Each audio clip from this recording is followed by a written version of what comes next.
আমি সর্বপ্রথমে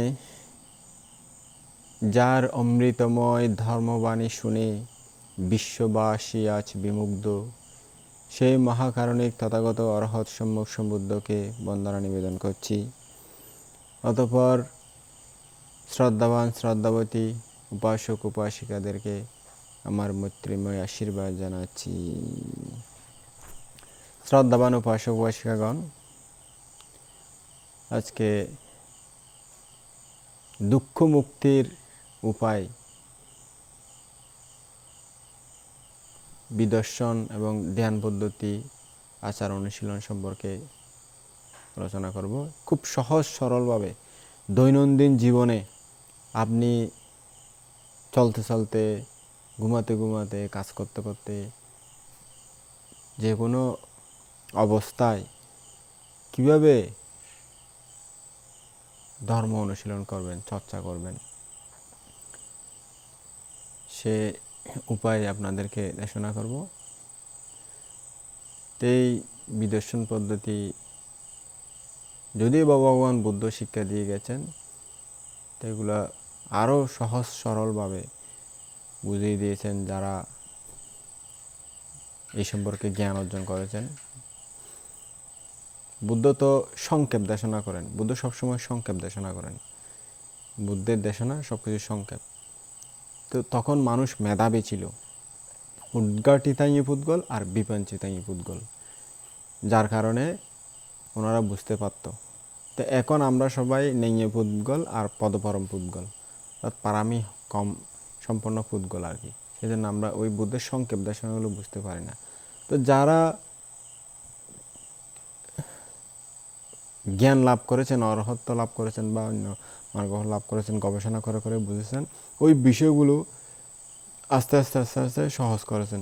যেমন বুদ্ধ ত্রিপিটক, এরপরে আরও বোঝানো ব্যাখ্যা করে অট্টকথা বের করেছে, এরপরে আরও টিকা বের করেছে, তারপরে অনুটিকা বের করেছে। এরকম গ্রন্থ তারা বের করেছে সহজভাবে বোঝানোর জন্য, যেহেতু বুদ্ধের সংক্ষেপ দেশনাগুলো বোঝা যায় না। তো এরকম কঠিন দেশনাগুলোকে যারা জ্ঞানে অধিগত করেছেন, তারা সহজ ভাষায় আমাদেরকে বুঝিয়ে দিয়ে গেছেন। তো আজকের বিদর্শন পদ্ধতিও, আজকের ধ্যান পদ্ধতি যেগুলো আলোচনা করব, সেগুলো বার্মার একজন স্বনামধন্য খ্যাতিমান একজন অরহত, ওনার নাম ছিল টংফুলু খাবাই এশিয়াডো, তার টংফুলু বানতে আর কি। ওনার ধ্যান পদ্ধতি নিয়ে আলোচনা করব। তো উনি অনেক পারমিবান সত্য ছিল, আজ থেকে ধরেন না 700 বছর আগে এরকম সময়। তো উনি বার্মার কোনো একটা গ্রামে জন্মগ্রহণ করেছিলেন। তো ওনার ফারামি ছিল বিদায় উনি ছোটোকাল থেকে অনেক ধর্মজ্ঞানে জ্ঞানী ছিল। উনি ওখান থেকে ছোট বয়সেই যে বৌদ্ধ রীতিনীতি অনুযায়ী ওনাকে শ্রমণ বানিয়ে দেওয়া হলো। তো শ্রমণ বানিয়ে দেওয়ার পরে গুরুর কাছ থেকে উনি ভালো করে শিক্ষা নিলেন। শিক্ষা নিয়ে উনি থাকলেন না লোকাল বিহারে, জঙ্গলে চলে গেলেন, গভীর জঙ্গলে। তো ওখানে শ্রমণ অবস্থায় ধ্যান করতে করতে করতে দীর্ঘ সময় পর্যন্ত ধ্যান করলেন। একটা গুহা ছিল জঙ্গলের মধ্যে, প্রাকৃতিক গুহা, ওখানে গুহায় ঢুকে ধ্যান করতেন আর পিণ্ডস্মরণ করে স্বয়ং খেতেন। তো এইভাবে উনি জীবনযাপন করতেন। যখন দীর্ঘদিন থাকার পর ওনার বয়স যখন 19-20 হলো, তখন গুরুর কাছে এসে উপসম্পদা নিলেন। ওনার গুরু ওনাকে ভিক্ষু বানিয়ে দিলেন। তো ভিক্ষু হওয়ার পরে কিছু ভিক্ষুর করণীয়, ভিক্ষুর উপযোগী যে শিক্ষা দীক্ষা, সেগুলো নিয়ে আবার জঙ্গলে চলে গেলেন। তো ওখানে জঙ্গলে দীর্ঘদিন ধ্যান করতে করতে করতে করতে ওখানে উনি ওনার নির্দিষ্ট পারামি অনুযায়ী যখন পরিপূর্ণতা হলো, জ্ঞান পরিপক্ক হলো, তখন সমস্ত দুঃখ যন্ত্রণা তৃষ্ণা আসক্তি থেকে মুক্ত হয়ে নির্বাণ সাক্ষাৎ করলেন। সাধু সাধু দেন উপাসক উপাসিকা, নির্বাণ সাক্ষাৎ করলে সাধু সাধু দিতে হয়। অর্থাৎ আপনারা সমর্থন করতেছেন, আপনারা সাপোর্ট করতেছেন, অনুমোদন করতেছেন, আপনাদেরও পারামি সৃষ্টি হয়ে যাবে। তো উনি দুঃখমুক্ত হয়ে গেলেন, দুঃখ ওনাকে আর স্পর্শ করতে পারবে না। তো এইভাবে উনি ওখানে দুঃখ মুক্তির স্বাদ অনুভব করতে করতে ওখানেই থাকতে লাগলেন। অর্থাৎ উপাধি শেষ সাক্ষাৎ করলেন আর কি, দেহ সহ পঞ্চস্কন্ধ সহ নির্বাণ। নির্বাণ তো আবার দুই প্রকার আছে, উপাধি শেষ নির্বাণ আর নিরুপাধি শেষ নির্বাণ। তো যখন দেহ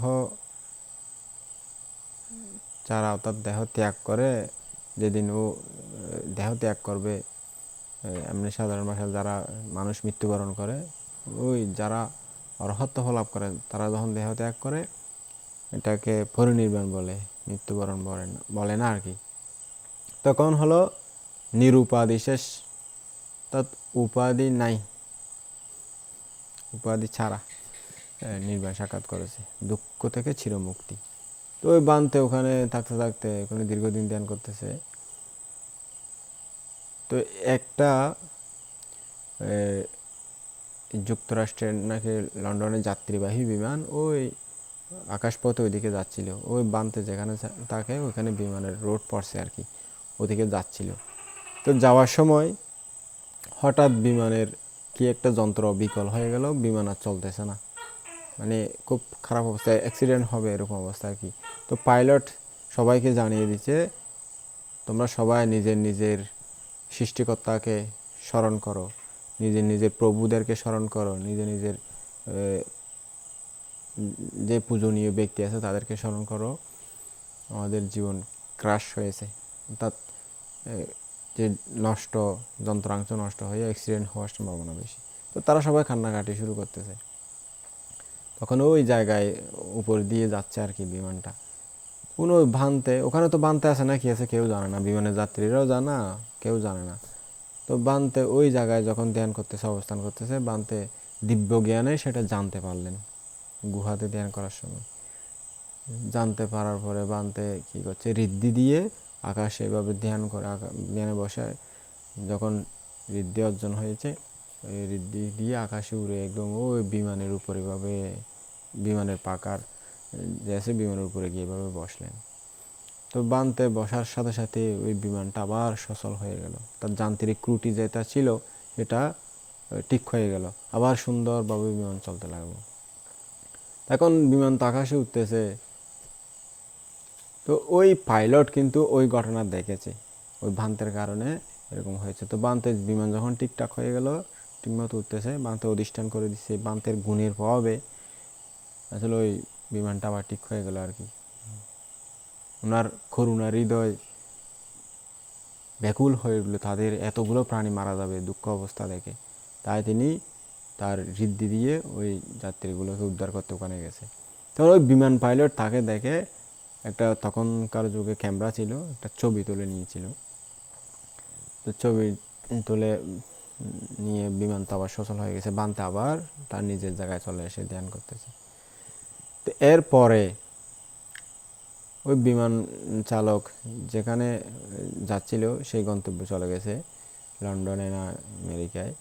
তো ওখানে চলে যাওয়ার পর বিমানবন্দরে নেমে সবাইকে ওই বান্তের ছবি দেখালেন, সেই বান্তেকে চেনো নাকি, চেনো নাকি, খবর না ওই বান্তে কোথায় আছে, উনি কোথায় আছে, ওই সন্ন্যাসী কোথায় আছে। তো খবর নিতে কেউ বলছে আমরা জানি না, আমরা জানি না। তারপরে ওই ছবিগুলো নিয়ে ওখানে বার্মার রেঙ্গুন রাজধানী যেখানে বিমান পড়ে ওখানে আসলো, ওখানে ছবি দিল, কেউ বলছে আমরা জানি না, আমরা জানি না। কারণ কীভাবে জানবে, শহরের মানুষ আর গ্রামের মানুষ, বানতে তো থাকে গ্রামে, আরও জঙ্গলে পাহাড়ের ভিতরে, তো এরকম কেউ চিনে না। তো ছবি এগুলো এক হাত থেকে এক হাতে ঘুরতে ঘুরতে ঘুরতে ঘুরতে একদিন ওই গ্রামের এক পাড়ার মানুষের হাতে পড়লো ওই ছবিটা। ছবিটা দেখে উনি বললো, আরে এটা তো আমাদের কাছে থাকে বানতে, আমাদের গ্রামে ওখানে থাকে, আমাদের পাড়ার দিকে থাকে, জঙ্গলে থাকে বানতে, আমরা তো সবসময় ওনাকে দান করি, ফিনিশান দিই। বলছে ওনাকে খুঁজতেছে যে বিদেশি মানুষেরা। বলছে কেন, এরকম এরকম ঘটনা। তারপরে ওই মানুষটির মাধ্যমে ওই বান থেকে দেখলো, বানতে সাক্ষাৎ পেল। তো বান থেকে অনেক তারা পূজা করছে, দান করছে, অনেক কৃতজ্ঞতা স্বীকার করছে। তারপর বান থেকে নিয়ে ফাং করে নিয়ে গেছে আমেরিকাতে। তো আমেরিকাতে বিশাল একটা জায়গা দান করছে। আমাদের একজন বাংলাদেশি বানতে, বড় সমুদ্রী বানতে ওখানে ছিল, টাংপুলু কাওয়াইয়ে মেডিটেশন সেন্টার, বিশাল একটা জায়গা, ওখানে জায়গা দান করছে। ওখানে ওই বান্তের নামে একটা মেডিটেশন সেন্টার করে দিছে আমেরিকার সরকারের পক্ষ থেকে, জনগণের পক্ষ থেকে। তো এরকমভাবে বানতে ওখানে এসে তারপরে ইন্ডিয়াতেও আসছিল। তো উনি দীর্ঘদিন থাকার কারণে ওই যে গুহার ভিতরে, যেহেতু জঙ্গলে দীর্ঘদিন থাকছিল, গুহাতে থাকছিল, তো ওনার গুহাতে থাকলে আসলে একটু অন্ধকার অন্ধকার ভাব, ওখানে তার চোখ একটু হয়ে গেছে, আলো দেখলে তার চোখগুলো ডিস্টার্ব করে আর কি, আলো দেখতে পারে না, চোখ কামড়ায়, মাথা কামড়ায়, সেই জন্য সবসময় কালো চশমা দিয়ে থাকতো। আমি একটা ওনার ছবি দেখেছিলাম বইতে, ওই ছবিতে ওনার কালো চশমাওয়ালা একটা ছবি, যে কোনো ছবিতে ওনার চশমাটা কালো থাকবে, তাতে আলোটা যাতে তার না পড়ে। তো ইন্ডিয়াতে আসছিল, ইন্ডিয়ার জনগণ ওনাকে দেখে খুব শ্রদ্ধান্বিত হয়েছিল, যেতে দিতে চাইছিল, রাখতে চাইছিল, কিন্তু বাঁধে তাকেনি, চলে গেছে নির্দিষ্ট বয়সে। যখন ওখানে বয়স পরিপূর্ণ হয়েছে, সারা জীবন এইভাবে সুখ শান্তি অনুভব করে নির্দিষ্ট বয়সের পর পরিনির্বাণ চলে গেছে। এটা হলো নিরুপাধি শেষ পরিনির্বাণ আর কি। সমস্ত দুঃখ থেকে মুক্তি, আর দুঃখ তাকে স্পর্শ করবে না, দেহ ধারণ হবে না, দেহ না থাকলে দুঃখ কোথা থেকে আসবে, এরকম আর কি। তো এই বান্তে যে ধ্যান পদ্ধতি মানুষকে শিখিয়ে দিয়ে গিয়েছিলেন, সেই ধ্যান পদ্ধতি বিষয়ে আজকে আপনাদেরকে আলোচনা করব। বুঝেছেন উপাসক উপাসিকা? ভালো করে শুনবেন, মনোযোগ দেবেন। অনেক দুর্লভ জিনিস। আমরা ধ্যানকে কিন্তু অনেক কঠিন মনে করি, কিন্তু সঠিকভাবে জানতে পারলে কঠিন নয়। আর যদি জানতে না পারি, শুধু এমনি আজে বাজে চর্চা করি, তার জন্য আমাদের কঠিন হয়ে যায়। তো শুনুন উপাসক উপাসিকা, মনোযোগ দেবেন। আপনাদের দৈনন্দিন জীবনে কিভাবে দুঃখ মুক্তির পথ খুঁজতে পারা যায়, অর্থাৎ সংসারে থাকা অবস্থায়ও, গৃহী জীবনে সব কাজকর্ম করা অবস্থায়ও দুঃখ মুক্তির পথে চলা যায়। একটু কঠিন, বিক্ষুসমান হলে তো কোনো ভেজাল নাই, তাই একটু সহজ হয়ে যায়। তো তার জন্য আপনারা চিন্তা করবেন না। গৃহী যারা আছেন, উপাসক উপাসিকা, উপাসিকা হোক, উপাসক হোক, যুবতী হোক, যুবক হোক, বুড়ো হোক, আপনাদের একটু কঠিন হলে কিন্তু আপনাদের দৈনন্দিন জীবনে আপনারা তো আর সংসার ছেড়ে এসে মাসকে মাস ধ্যান করতে পারবেন না। আপনাদের সংসার আছে, ছেলে মেয়ে আছে, দৈনন্দিন কাজকর্ম করতে হয়। তো ওখানে থেকে কিভাবে নিজেকে ধর্মের পথে পরিচালিত করবেন, নিজেকে মুক্তির পথে এগিয়ে নেবেন, দুঃখ মুক্তির চেষ্টা করবেন, সেটা বোঝাবো। সুন্দর করে মনোযোগ দিয়ে শুনুন। উপাসক উপাসিকাগণ এবং সাধক সাধিকাগণ যারা শুনতেছেন, সুন্দর করে মনোযোগ দিয়ে শুনবেন, চর্চা করতে সুবিধা হবে। আর যদি না শুনেন ভালো করে, তাহলে চর্চা করতে অসুবিধা। এগুলো একবার শোনার বিষয় নয়, বারবার শুনতে হয়। যাদের প্রয়োজন, যারা মুক্তি চান, দৈনন্দিন জীবনে যারা প্রয়োগ করতে চান, ধর্মের আচরণ করে দুঃখ থেকে মুক্ত হতে চান, তারা অবশ্যই শুনবেন। উপাসক উপাসিকাগণ, সত্যগণের উৎপত্তি কেন হয়, অর্থাৎ আমাদের এই সত্য, যেই হোক, মানুষ হোক, অন্য প্রাণী হোক, এই সত্য কেন উৎপন্ন হয়? অবিদ্যা এবং তৃষ্ণার জন্য সত্যগণের উৎপত্তি হয় বলে ভগবান বুদ্ধ বলেছেন। এটা ধর্মত নিয়ম, কার্য কারণেই হয়, অকারণে হয় না।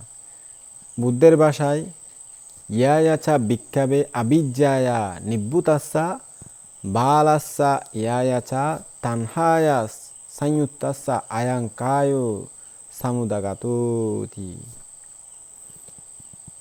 অর্থাৎ হে ভিক্ষু সমনগণ, উপাসক উপাসিকাগণ, এই শরীর অবিদ্যা এবং তৃষ্ণা থেকে উদ্ভূত, অর্থাৎ উৎপন্ন হয়েছে।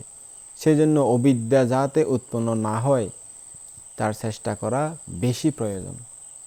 অবিদ্যা থেকে তৃষ্ণা উৎপন্ন হয়, অবিদ্যা না থাকলে তৃষ্ণাও থাকবে না। কেন তৃষ্ণার অবলম্বন অবিদ্যা নেই বলেই থাকবে না। বুঝতে পেরেছেন তো উপাসক উপাসিকা? অবিদ্যার সঙ্গে তৃষ্ণার সংযুক্ত হলেই ভবের উৎপত্তি হয়, অর্থাৎ এই পঞ্চস্কন্ধ বা দেহ উৎপন্ন হয়, শরীর উৎপন্ন হয়।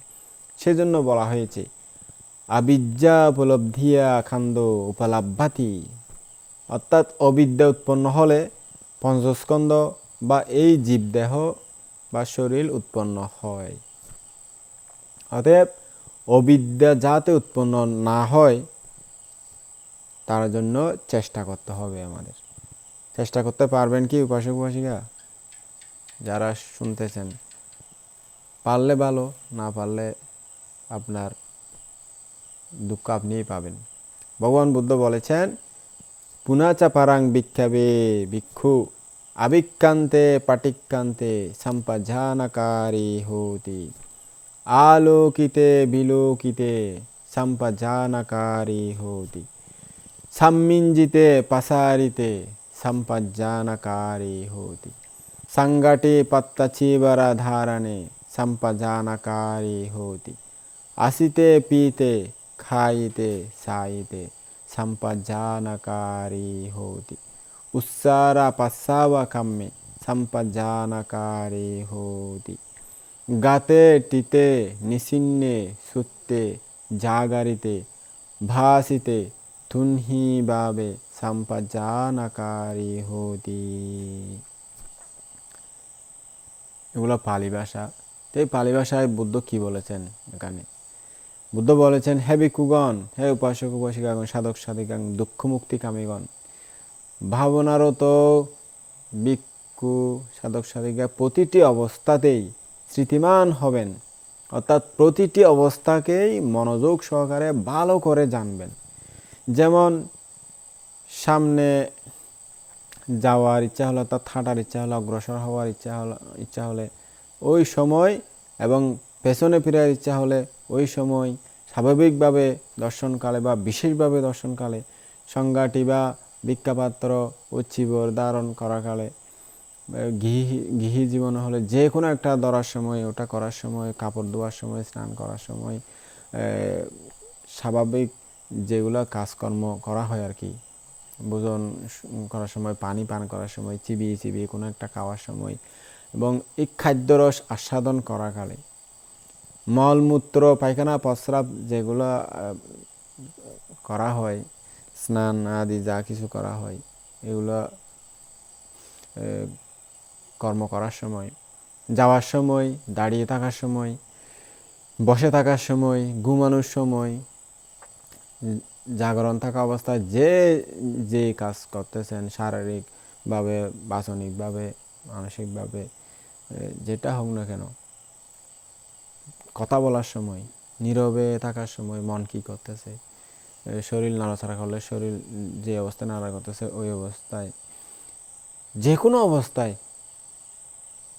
আমি তো সবসময় আগেই দেশনা করেছি এগুলো, আমি দৈনন্দিন জীবনে যে কোনো অবস্থায় যে কাজ করতেছি সেটা যে হোক না কেন, আমি একটা কাপড় কাচতেছি, আমি একটা বাড়ির যে কোনো রান্না বান্না করতেছি, আমি একটা ধোয়া মোছা করতেছি, এইভাবে যে কোনো কাজ করার সময় সর্ব অবস্থাতেই স্মৃতিমান হবেন, সর্ব অবস্থাতেই পুঙ্খানুপুঙ্খানুভাবে বিশেষভাবে জানবেন। কিন্তু কেন, কি উদ্দেশ্যে স্মৃতিমান হবেন? যে কুশল ধর্ম উৎপন্ন হয়নি তার উৎপত্তির জন্য, এবং যেই অকুশল ধর্ম উৎপন্ন হয়েছে সেগুলো ধ্বংসের জন্যই স্মৃতিমান থাকতে হবে, অন্য কোনো কারণে নয়।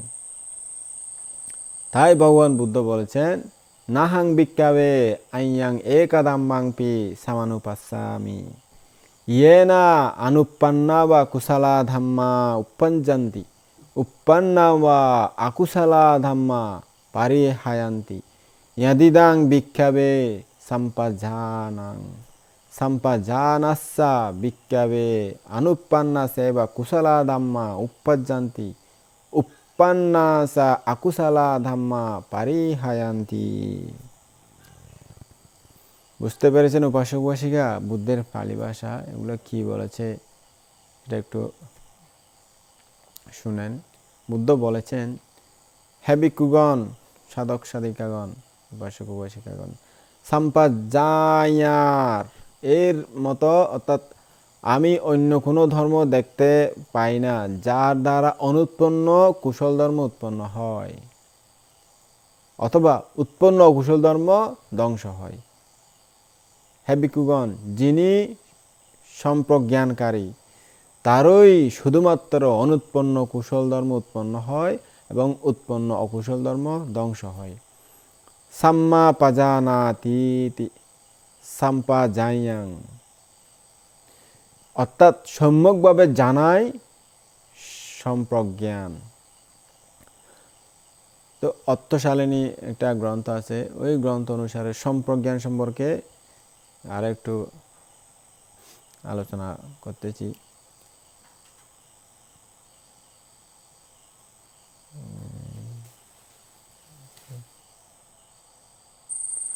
তো এরকমই সবসময় জানা, অর্থাৎ যেটা যে হচ্ছে আমাদের এই মনে শরীরে কি চলতেছে সেটাকে জানায় সম্প্রজ্ঞান। তে যে আসতে পিতে যাইতে খাইতে নিতে কাজ করতে পায়খানা করতে প্রস্রাব করতে কথা বলার সময় নীরবে থাকার সময় ঘুমানোর সময় ঘুম না আসা পর্যন্ত এরকম যে কোনো সময় যে কোনো অবস্থায় কাজ করার সময় রান্না বান্না করার সময়, অর্থাৎ যেটা করতেছে সেটা জানা, সেদিকে খেয়াল রাখা, উদয় বিলয় রূপে জানা। ভয় পাবেন না আবার উদয় বিলয় বলতে গেলে অনেকে ভয় পেয়ে যায়, এটা আবার কি, এটা উদয় বিলয় সেটা আপনি যেটা করতেছেন শরীরের দ্বারা বা বসে থাকলে মন দিয়ে যেটা চিন্তা করতেছেন, শরীর দিয়ে যেটা করতেছেন শারীরিকভাবে বাচনিকভাবে, তো যেটা শরীরের দ্বারা যে কোনো সময় যে কাজ করতেছেন ওইটা জানায়, ওখানে উদয় বিলয় জ্ঞান উৎপন্ন হবে। তো উদয় বিলয় জ্ঞান বললে আপনারা ভয় পেয়ে যাবেন না, এটা কঠিন না, এটা শুধু জানা, কোনো কঠিন কাজ নয়, এটা জানা, মনকে একটু ধরে রাখা।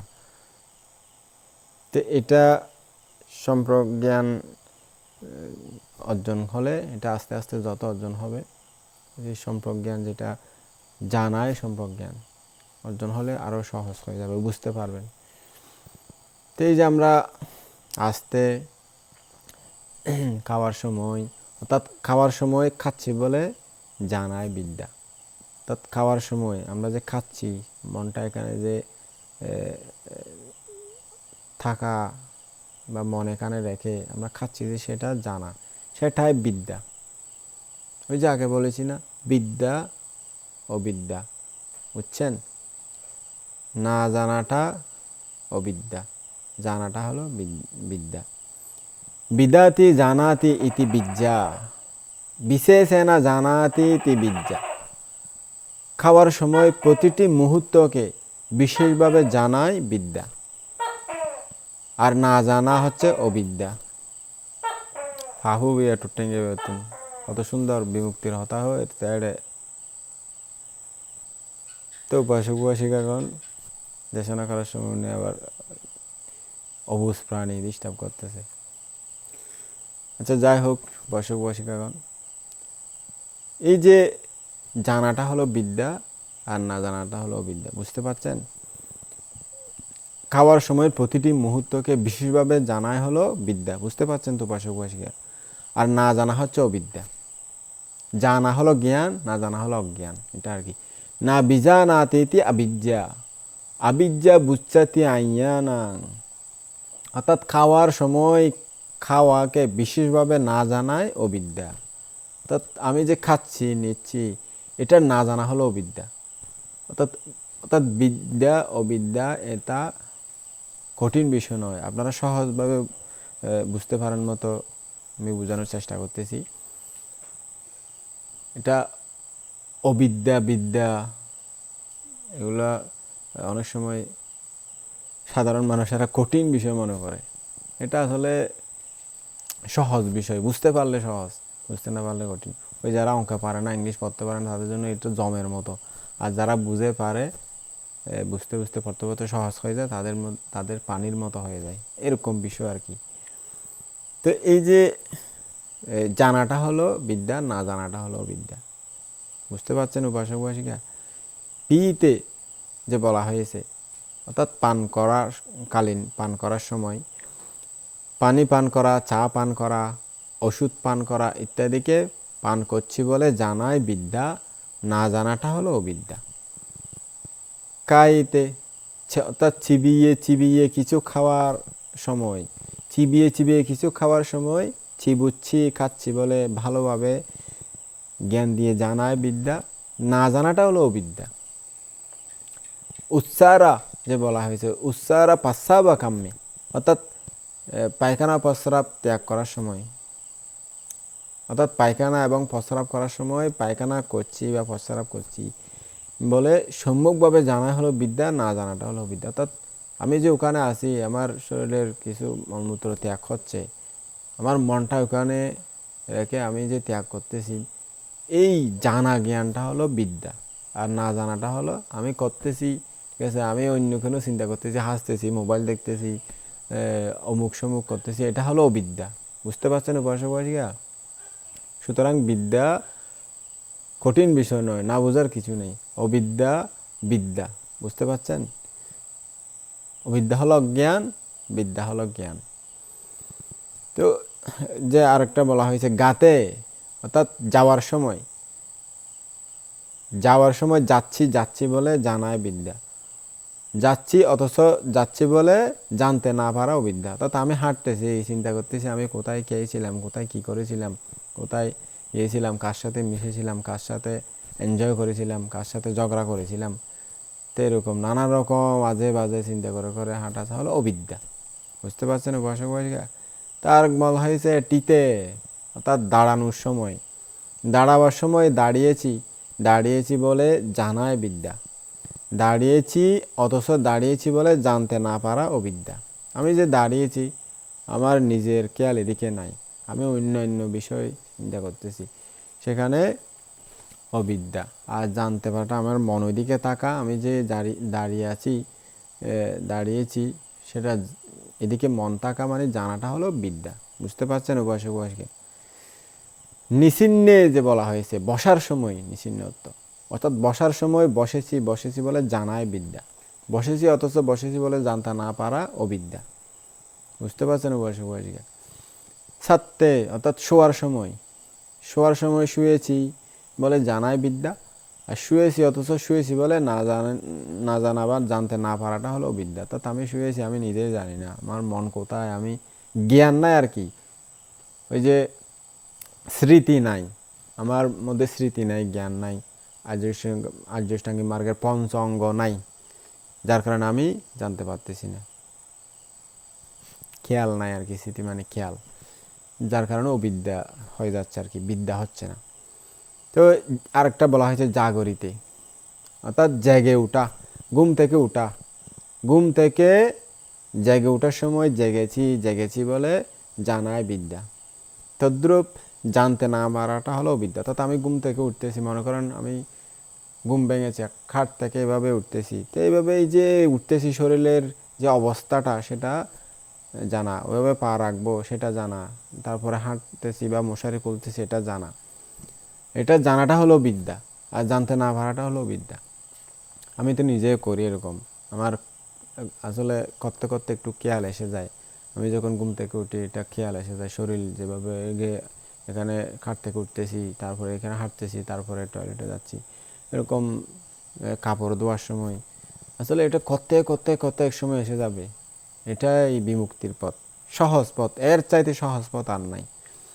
তা আপনারা যদি করতে পারেন সংসারে থাকা অবস্থায়ও, কঠিন বটে, সবার জন্য একটু কঠিন, করলে সহজ। ওই যে বলছি না, আমরা যারা সাধারণ মানুষ তারা চিন্তা করতেছি আরে বিমান কেমনে বানায়, রকেট কেমনে বানায়, কেমনে এগুলো ওখানে মহাকাশে যায়, তো কিন্তু যারা যায় তাদের জন্য সহজ, যারা বানায় এত বড় বড় যন্ত্রপাতি, ইঞ্জিনিয়ারিং, তাদের জন্য সহজ, আমরা জানি না তাই আমাদের জন্য কঠিন। তো জানতে পারাটা হলো সহজ, জানতে না পারাটা কঠিন। তাই উপাসক উপাসিকা আপনারা জেনে নেবেন ভালো করে, যাতে সহজ হয়ে যায়, বারবার শুনবেন, বিমুক্তির কথা হচ্ছে এখানে। দুঃখ থেকে চিরে মুক্তি। হ্যাঁ, তো যে আরেকটা বলা হয়েছে ভাষিতে, কথা বলার সময় বলছি বলছি বলে জানতে পারাটাই বিদ্যা, জানতে না পারাটাও বিদ্যা। এটা একটু কঠিন, এটা চিত্তের অনেক সমাধি অর্জন করতে হয়। এই কথা বলার সময় ধ্যান করাটা সেটা একটু কঠিন বটে। এটা অনেক করতে করতে দক্ষতা অর্জন হলে ধরতে পারে, এর না হলে ধরতে পারা যায় না। তো এই যে আরেকটা বলা হয়েছে তুনহি ভাবে, নীরব থাকার সময়, চুপচাপ থাকার সময় চুপচাপ আসি বলে জানাই বিদ্যা, চুপচাপ আসি বলে জানতে না পারা অবিদ্যা। বুঝতে পারছেন উপাসক উপাসিকা? তো তাহলে আপনারা জানতে পারলে বিদ্যা, জানতে না পারলে কি উপাসক উপাসিকা? জানতে পারলে বিদ্যা, জানতে না পারলে কি বলেন তো? বুঝতে পারছেন? জানতে না পারলে কি বলেন না উপাসক উপাসিকা আপনারা? জানতে না পারলে অবিদ্যা আর কি। বুঝতে পারছেন তো? না বুঝলে জিজ্ঞেস করবেন, সমস্যা নেই। হু না, জানতে না পারলে জিজ্ঞেস করবেন, আমার যতটুকু সম্ভব ক্ষুদ্র জ্ঞানে বুঝিয়ে দেব। আর আরও যদি আপনাদের আশেপাশে ভালো জ্ঞানী বানতে থাকে তাদের থেকে জিজ্ঞেস করবেন, তাহলে বুঝতে পারবেন। তো জানতে না পারলে অবিদ্যা, বুঝছেন? এটা বুঝে নেবেন আপনারা। হ্যাঁ, ঠিকই বলেছেন। এরকম যদি বুঝতে পারেন, যদি অবিদ্যা জানতে না পারাটা সেটা বুঝতে পারলে কিন্তু সঠিক জানতে পারলেন। কারণ আবিদ্যা বুচ্ছাতি আইয়ানাং, অর্থাৎ অবিদ্যা হচ্ছে অজ্ঞান, অর্থাৎ না জানা। অতএব আপনারা বুঝতে পেরেছেন আমি মনে করব। যদি আপনারা জানতে পারাটা বিদ্যা, না জানতে পারাটাও বিদ্যা, এটা বুঝতে পারেন, চর্চার সময় আপনারা ফলো করে দেখবেন ঠিক হচ্ছে কিনা আপনাদের গন্তব্য। বুঝতে পারছেন উপাসক উপাসিকা? যদি এরকম উত্তর দেন তাহলে বুঝতে পারবো আপনারা বুঝতে পারছেন। অবিদ্যা, মোহ, না জানা সবই একই অর্থবাচক শব্দ। অর্থাৎ অবিদ্যা, মোহ, না জানা, অজ্ঞানতা, অজ্ঞতা। আর এর বিপরীতে বিদ্যা, অমোহ এবং জানাও একই অর্থবাচক শব্দ। অর্থাৎ এগুলো একই অর্থবাচক শব্দ, একই অর্থ বোঝায়। তাহলে না জানলে কি হবে উপাসক উপাসিকাগণ, সাধক সাধিকাগণ?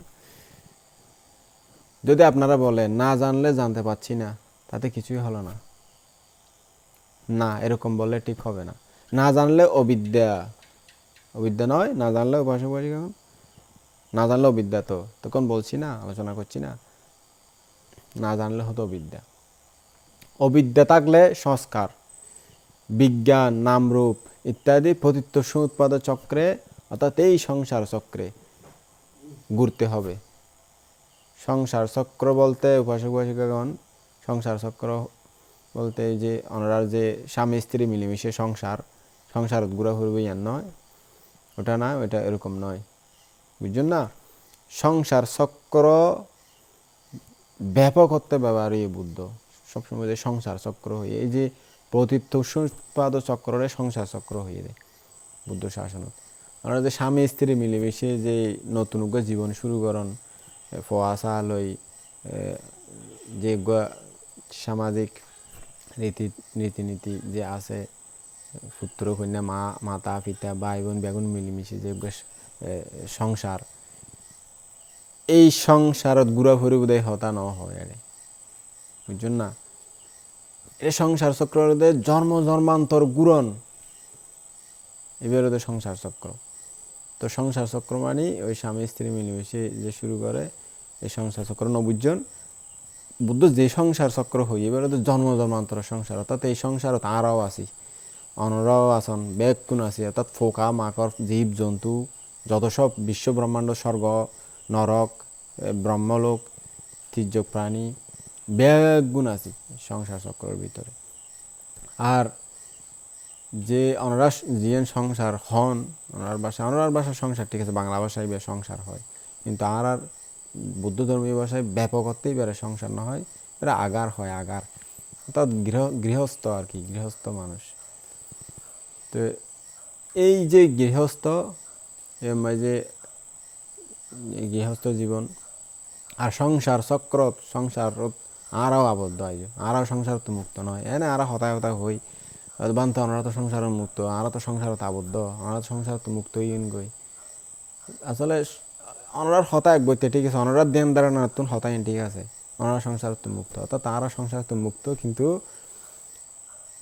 আগারত মুক্ত হই, গৃহস্থ জীবনত মুক্ত হই, এত দায়িত্ব হম বিক্ষু সমর্থন মুক্তির হাজ গরিব তারে সংসারের দায়িত্ব বেশি, মুক্তির হাজ করতে কঠিন বেশি, সময় পাওয়ানো যায়, অনেক দায়িত্ব বেশি গইতে যায়, মুক্তির হাজ করতে খুব কঠিন চ্যালেঞ্জ তাই আর আগে। কিন্তু বুদ্ধ ধর্মের গভীর অর্থে আমরা জেঙ্গরি হন সংসার তো নারা মুক্ত, আরা সংসার তো মুক্ত নয়, সংসার চক্রত আবদ্ধ, যতক্ষণ নির্বাণ ন হয় এতক্ষণ সংসার চক্র তারা আবদ্ধ, বুঝছেন না উপাসক উপাসিকা?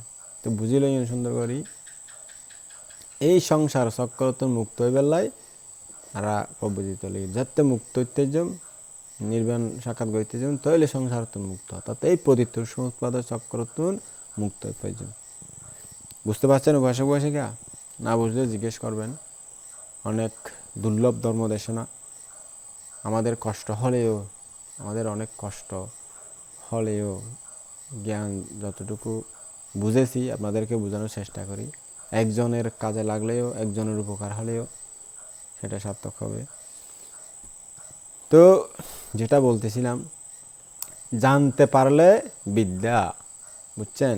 বিদ্যা হলে অবিদ্যার অবসান হয়, যখন বিদ্যা উৎপন্ন হবে অবিদ্যা থাকবে না, অবিদ্যার অবসান হলে সংস্কার অবসান হবে, বিজ্ঞান নামরূপ ইত্যাদি পতিত সমুৎপাদ চক্র ভেঙে গিয়ে সংসার আবদ্ধ, তাতেই যে সংসারে জন্ম জন্মান্তরে বারবার আসা যাওয়া আসা যাওয়া আসা যাওয়া করতে হয়, সেটা বন্ধ হয়ে যায়।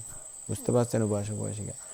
আর সংসারে ঘুরতে হবে না, তাতেই জন্ম জন্মান্তর ঘুরে এত দুঃখ যন্ত্রণা পেতে হবে না। এই সত্য সংস্কার সমূহের অবিদ্যায় হচ্ছে কারণ বা হেতু, এবং সংস্কার হচ্ছে কার্য বা ফল। এই অবিদ্যারূপ কারণ এবং সংস্কার রূপ কার্যের ফলস্বরূপ সত্য বা প্রাণীর উৎপত্তি হয়। কোত্থেকে আসে?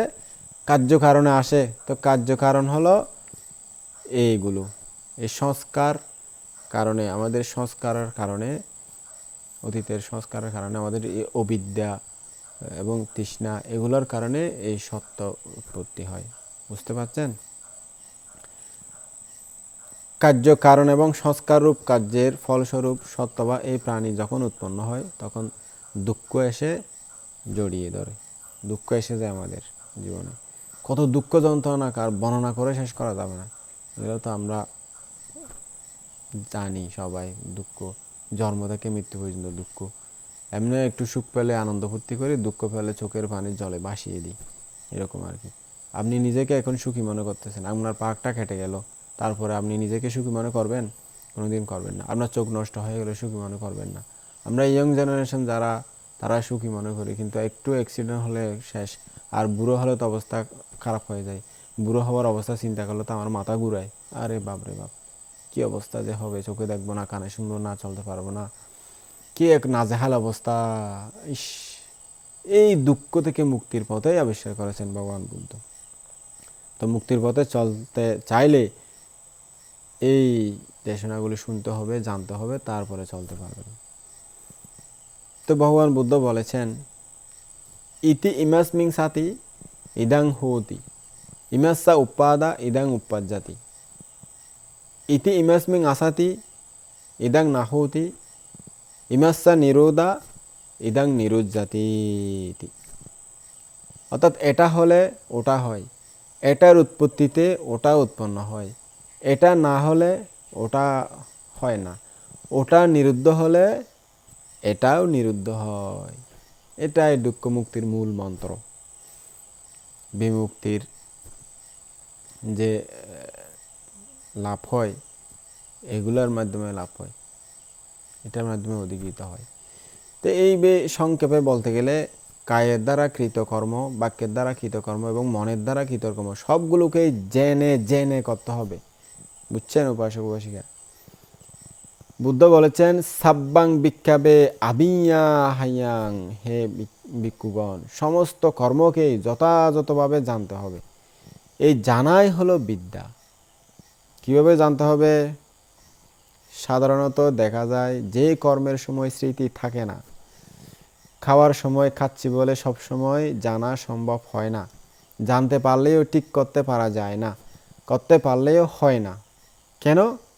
কারণ আর্য পুদ্গলদের গোচরস্থান আপাত দৃষ্টিতে সহজ মনে হলেও আসলে কিন্তু কঠিন, অগভীর মনে হলেও আসলে খুবই গভীর। অর্থাৎ এই বিদর্শন ভাবনা বা সাটিপাট্টান ভাবনা বা ধ্যান পদ্ধতি সহজ মনে হলেও কঠিন আছে, অগভীর মনে হলেও অত্যন্ত গভীর। সেজন্য বলা হয়েছে আবিদ্যা সমুদায়া সংকারা সমুদায়, আবিদ্যা নিরোধা সংকারা নিরোধা। অর্থাৎ অবিদ্যারূপ কারণ উৎপন্ন হলে সংস্কাররূপ কার্য উৎপন্ন হবে, অবিদ্যা নিরুদ্ধ হলে সংস্কারও নিরুদ্ধ হবে। এইভাবে কার্য ও কারণকে ভাগ ভাগ করে জানতে হবে। কোনটা কার্য ও কোনটা কারণ সঠিকভাবে জানতে হবে। এই কার্য ও কারণকে সহজভাবে বোঝানোর জন্য গাছ ও ছায়ার উপমা দেওয়া যেতে পারে। গাছ ও ছায়ার মধ্যে গাছ আগে হয়েছে বলে সেটা হেতু, বুঝতে পারছেন, বা কারণ, এবং ছায়াটা পরে হয় বলে সেটা কার্য বা ফল। অর্থাৎ গাছ না থাকলে ছায়া হতো না, গাছ আছে সেজন্য ছায়া পড়ছে, এটা কার্য কারণ। গাছ না থাকলে ছায়া তো হয় না, সেটা আমরা সবাই জানি, তাই না উপাসক উপাসিকা? গাছ না থাকলে ছায়া হবে? আপনারাই বলেন তো, গাছ না থাকলে কোনোদিন ছায়া হবে না। এইভাবে অবিদ্যা ও সংস্কারকে জানতে হবে, বুঝছেন? কর্মসংস্কার আর কি। অবিদ্যা হচ্ছে হেতু বা কারণ, সংস্কার হচ্ছে কার্য বা ফল। অবিদ্যারূপ হেতু বা কারণ না থাকলে সংস্কাররূপ কার্য বা ফলের উৎপত্তি হয় না। গাছ না থাকলে ছায়াও থাকবে না, গাছ থাকলে ছায়াও থাকবে। সেজন্য বুদ্ধ বলেছেন আবিদ্যা সমুদায়া সংকারা সমুদায়া, আবিদ্যা নিরোধা সংখারা নিরোধ। এই সংস্কার বা কর্ম নিরুদ্ধ বা বন্ধ হলে, বন্ধ হয়ে যাওয়াকে আপনারা অত সহজ বলে মনে করবেন না। গভীরভাবে চিন্তা করে দেখুন, এর দ্বারা আপনাদের পুনর্জন্ম বন্ধ হয়ে যাবে, সংসার স্রোত থেমে যাবে, স্টপ হয়ে যাবে। এটা এত সহজ ব্যাপার নয়। এটা কি এত সহজ ব্যাপার নাকি বয়সক বয়সীরা? পুরা এই যে জন্ম জন্মান্তর ঘোরাফেরার রাস্তা স্টপ করে দেওয়া, তাতে এই শরীরকে একদম দুঃখ যন্ত্রণা থেকে পরিপূর্ণ বিমুক্ত করে ফেলা, পঞ্চস্কন্ধ সৃষ্টি না হওয়ার জন্য পুরোদমে চেষ্টা করা। অবিদ্যা যতদিন থাকবে সংস্কারও থাকবে, সংস্কার থাকলে ভব হবে, ভব হলে পুনর্জন্ম হবে, আর পুনর্জন্ম হলে তো আর রক্ষা নেই। কারণ আবিদ্যা উপলাব্বিয়া খান্দ উপলাব্বাতি, অবিদ্যা থাকলে পঞ্চস্কন্ধ বারবার উৎপন্ন হবে। তাহলে উপায় কি উপাসক উপাসিকাগণ? উপায় হচ্ছে অবিদ্যা দূর করে বিদ্যা উৎপন্ন করা। কিভাবে সেটা? যে যে ইন্দ্রিয় দ্বার দিয়ে যে যে বিষয় উপলব্ধ হয়, অর্থাৎ চোখ দিয়ে রূপ দেখা, কান দিয়ে শব্দ শোনা, নাক দিয়ে ঘ্রাণ নেওয়া, জিভ দিয়ে আস্বাদন করা, শরীর দিয়ে স্পর্শ অনুভব করা এবং মন দিয়ে চিত্তরূপ আয়নায় প্রতিফলিত চিত্তজাত ধর্মসমূহকে অনুভব করা, ইত্যাদি বিষয়কে যথাযথভাবে জানতে হবে। বুঝতে পারছেন উপাসক উপাসিকা? দেখলে দেখছি বলে জানতে হবে, শুনলে শুনছি বলে জানতে হবে, ঘ্রাণ নেওয়ার সময় ঘ্রাণ নিচ্ছি বলেই জানতে হবে, খাওয়ার বা পান করার সময় খাচ্ছি বা পান করছি বলেই জানতে হবে, চিন্তা করলে চিন্তা করছি বলেই জানতে হবে।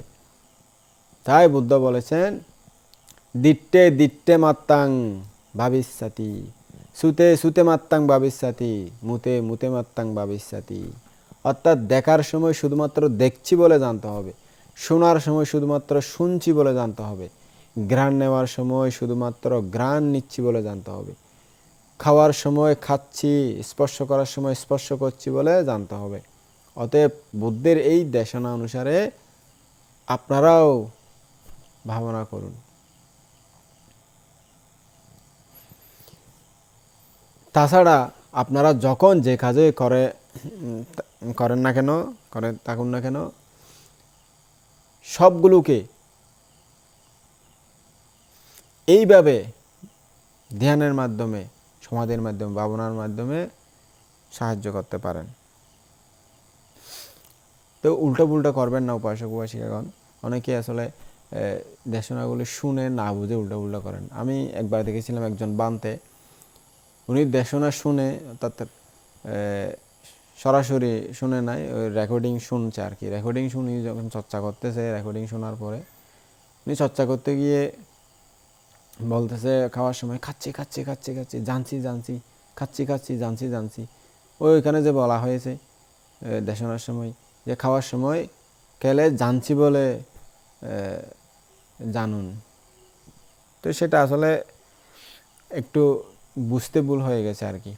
তা আমি তখন ওনার সাথে ছিলাম, আমি তখন শ্রমণ ছিলাম, আমি জানি না তখন এত বেশি। তো আমি করতাম না, কিন্তু এরকম আমার ভালো লাগতো না। হ্যাঁ, এটা কীরকম ধ্যান, খাচ্ছি খাচ্ছি জানছি জানছি জানছি, অর্থাৎ খেলে জানতে হবে, সেটা উনি একটু ভুল বুঝে ফেলেছেন আর কি। তা আপনারাও ভুল বুঝবেন না উপাসক উপাসিকাগণ। অর্থাৎ যেটা করতেছেন কায় দিয়ে, বাক্য দিয়ে, মন দিয়ে, সেটা জানতে হবে যে বলা হচ্ছে।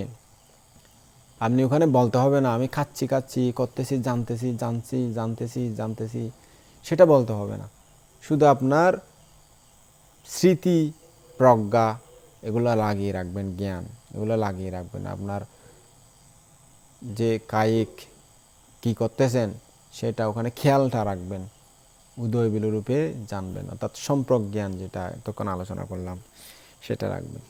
তো না আসলে বানতে এটা বুঝে নাই, সেজন্য উল্টা করতেছে। তো উল্টা গেলে গন্তব্যস্থানে কোনোদিন পৌঁছাতে পারবেন না। তো এইভাবে যখন যেটা সেটা জাস্ট খেয়াল রাখা, স্মৃতি রাখা, জ্ঞান দিয়ে জানা, এটা জানাটা হলো বিদ্যা, আর না জানাটা হলো অবিদ্যা। সবগুলোকে জানতে পারলে, আর যদি আপনার মন ছুটে না যায়, তাহলে সমাধি অর্জন হবে, সমাধি অর্জন হলে বিমুক্তি আসবে, এটাই বিষয়। তো উপাসক উপাসিকাগণ খাওয়া, পান করা, চিবনু, জীবে রস আস্বাদন করা, ঘুমানো, ঘুম থেকে জাগা, কথা বলা, চুপ থাকা, শ্বাস গ্রহণ, শ্বাস ত্যাগ করা, পেটের মাংসপেশির উঠা নামা, অর্থাৎ পেট ফুলছে কমছে বা এরকম শরীরের যে যে পরিবর্তন, যে যে পরিবর্তন হচ্ছে, আপনি মনে করেন এরকম যে এরকম করতেছে, শরীর নাড়াচাড়া করতেছি, এরকম সংকুচিত হওয়া, আমি হাত এরকম করতেছি, আমার এরকম করতেছে, এরকম আর কি। শরীর যেভাবে নাড়াচাড়া হয়, শীত অনুভব হয়, গরম অনুভব হয়, নরম অনুভব হয়, শক্ত অনুভব হয়, কোমল হওয়া, কঠিন হওয়া, সুখ অনুভব করা, দুঃখ অনুভব করা, দেশগ্রস্ত হওয়া, মোহগ্রস্ত হওয়া, অহংকারী হওয়া, ঈর্ষাপরায়ণ হওয়া, কৃপণ হওয়া, ক্রোধী হওয়া, বিদ্বেষ বা উৎপন্ন হওয়া, পরশ্রী কাতর হওয়া, ঘৃণা করা, সততা করা, হিংসা করা, শোক করা, পরিদেবন করা, দমনুষ্য অনুভব করা ইত্যাদি যাবতীয় কর্মকে স্মৃতি সহকারে করা যেতে পারে। তো যা হচ্ছে, যা কিছু করতেছেন, যা কিছু সকালে ঘুম থেকে উঠা থেকে ঘুম না আসা পর্যন্ত, ঘুমের মধ্যে তার স্মৃতি করা যায় না, ঘুমের মধ্যে সম্প্রজ্ঞান করা যায় না, ঘুমের মধ্যে সাধনা করা যায় না, ঘুম ঘুমই। তো ঘুমের আগ পর্যন্ত যা কিছু করতেছেন সেটা করতে পারবেন, তাই হচ্ছে বিদ্যা। অর্থাৎ যেগুলো করবেন সেটা স্মৃতি সহকারে জেনে জেনে খেয়াল রেখে সম্পাদন করাটাই হচ্ছে বিদ্যা। তো এরকম কত কথা আবার সাইন ওই সোরাইয়া যে চুরি করে ধ্যান করে করে মেনে বুঝছেন, আর দেশে নাই যদি মনে করেন হলো ছোট্ট রোনে, তারা যদি চুরি করতে যাচ্ছে, চুরি করতে যায়, চুরি করির চুরি লোর স্মৃতি করে হাম হইতো না। চুরি তো চুরি, চুরির সময় আমার স্মৃতি নাই। একবার বিদেশ দেয়ানোর দেশনা শুনিলাম আর কি, সাধক ধ্যান করে তখন বান তারা দেশনা করে, যারা আচার্য ধ্যান আচার্য তারা দেশনা করে হদে যেতে জিয়ান অরিয়ান জানো। তখন এতে তো বেচারা গিয়ে গই, তখন যেতে জিয়ারিয়ানিয়ান জানো তখন যাইনে ঘরত গিয়ে হতে চুরি করতে যার বলে চোরাইয়া চুরি করতে যাতে আচ্ছা ইয়া সরি বুলার চোরাইয়া নিয়ে নয় এখন ওই দেশনা শুনিয়ে না তো ধ্যান ট্যান করে গিয়ে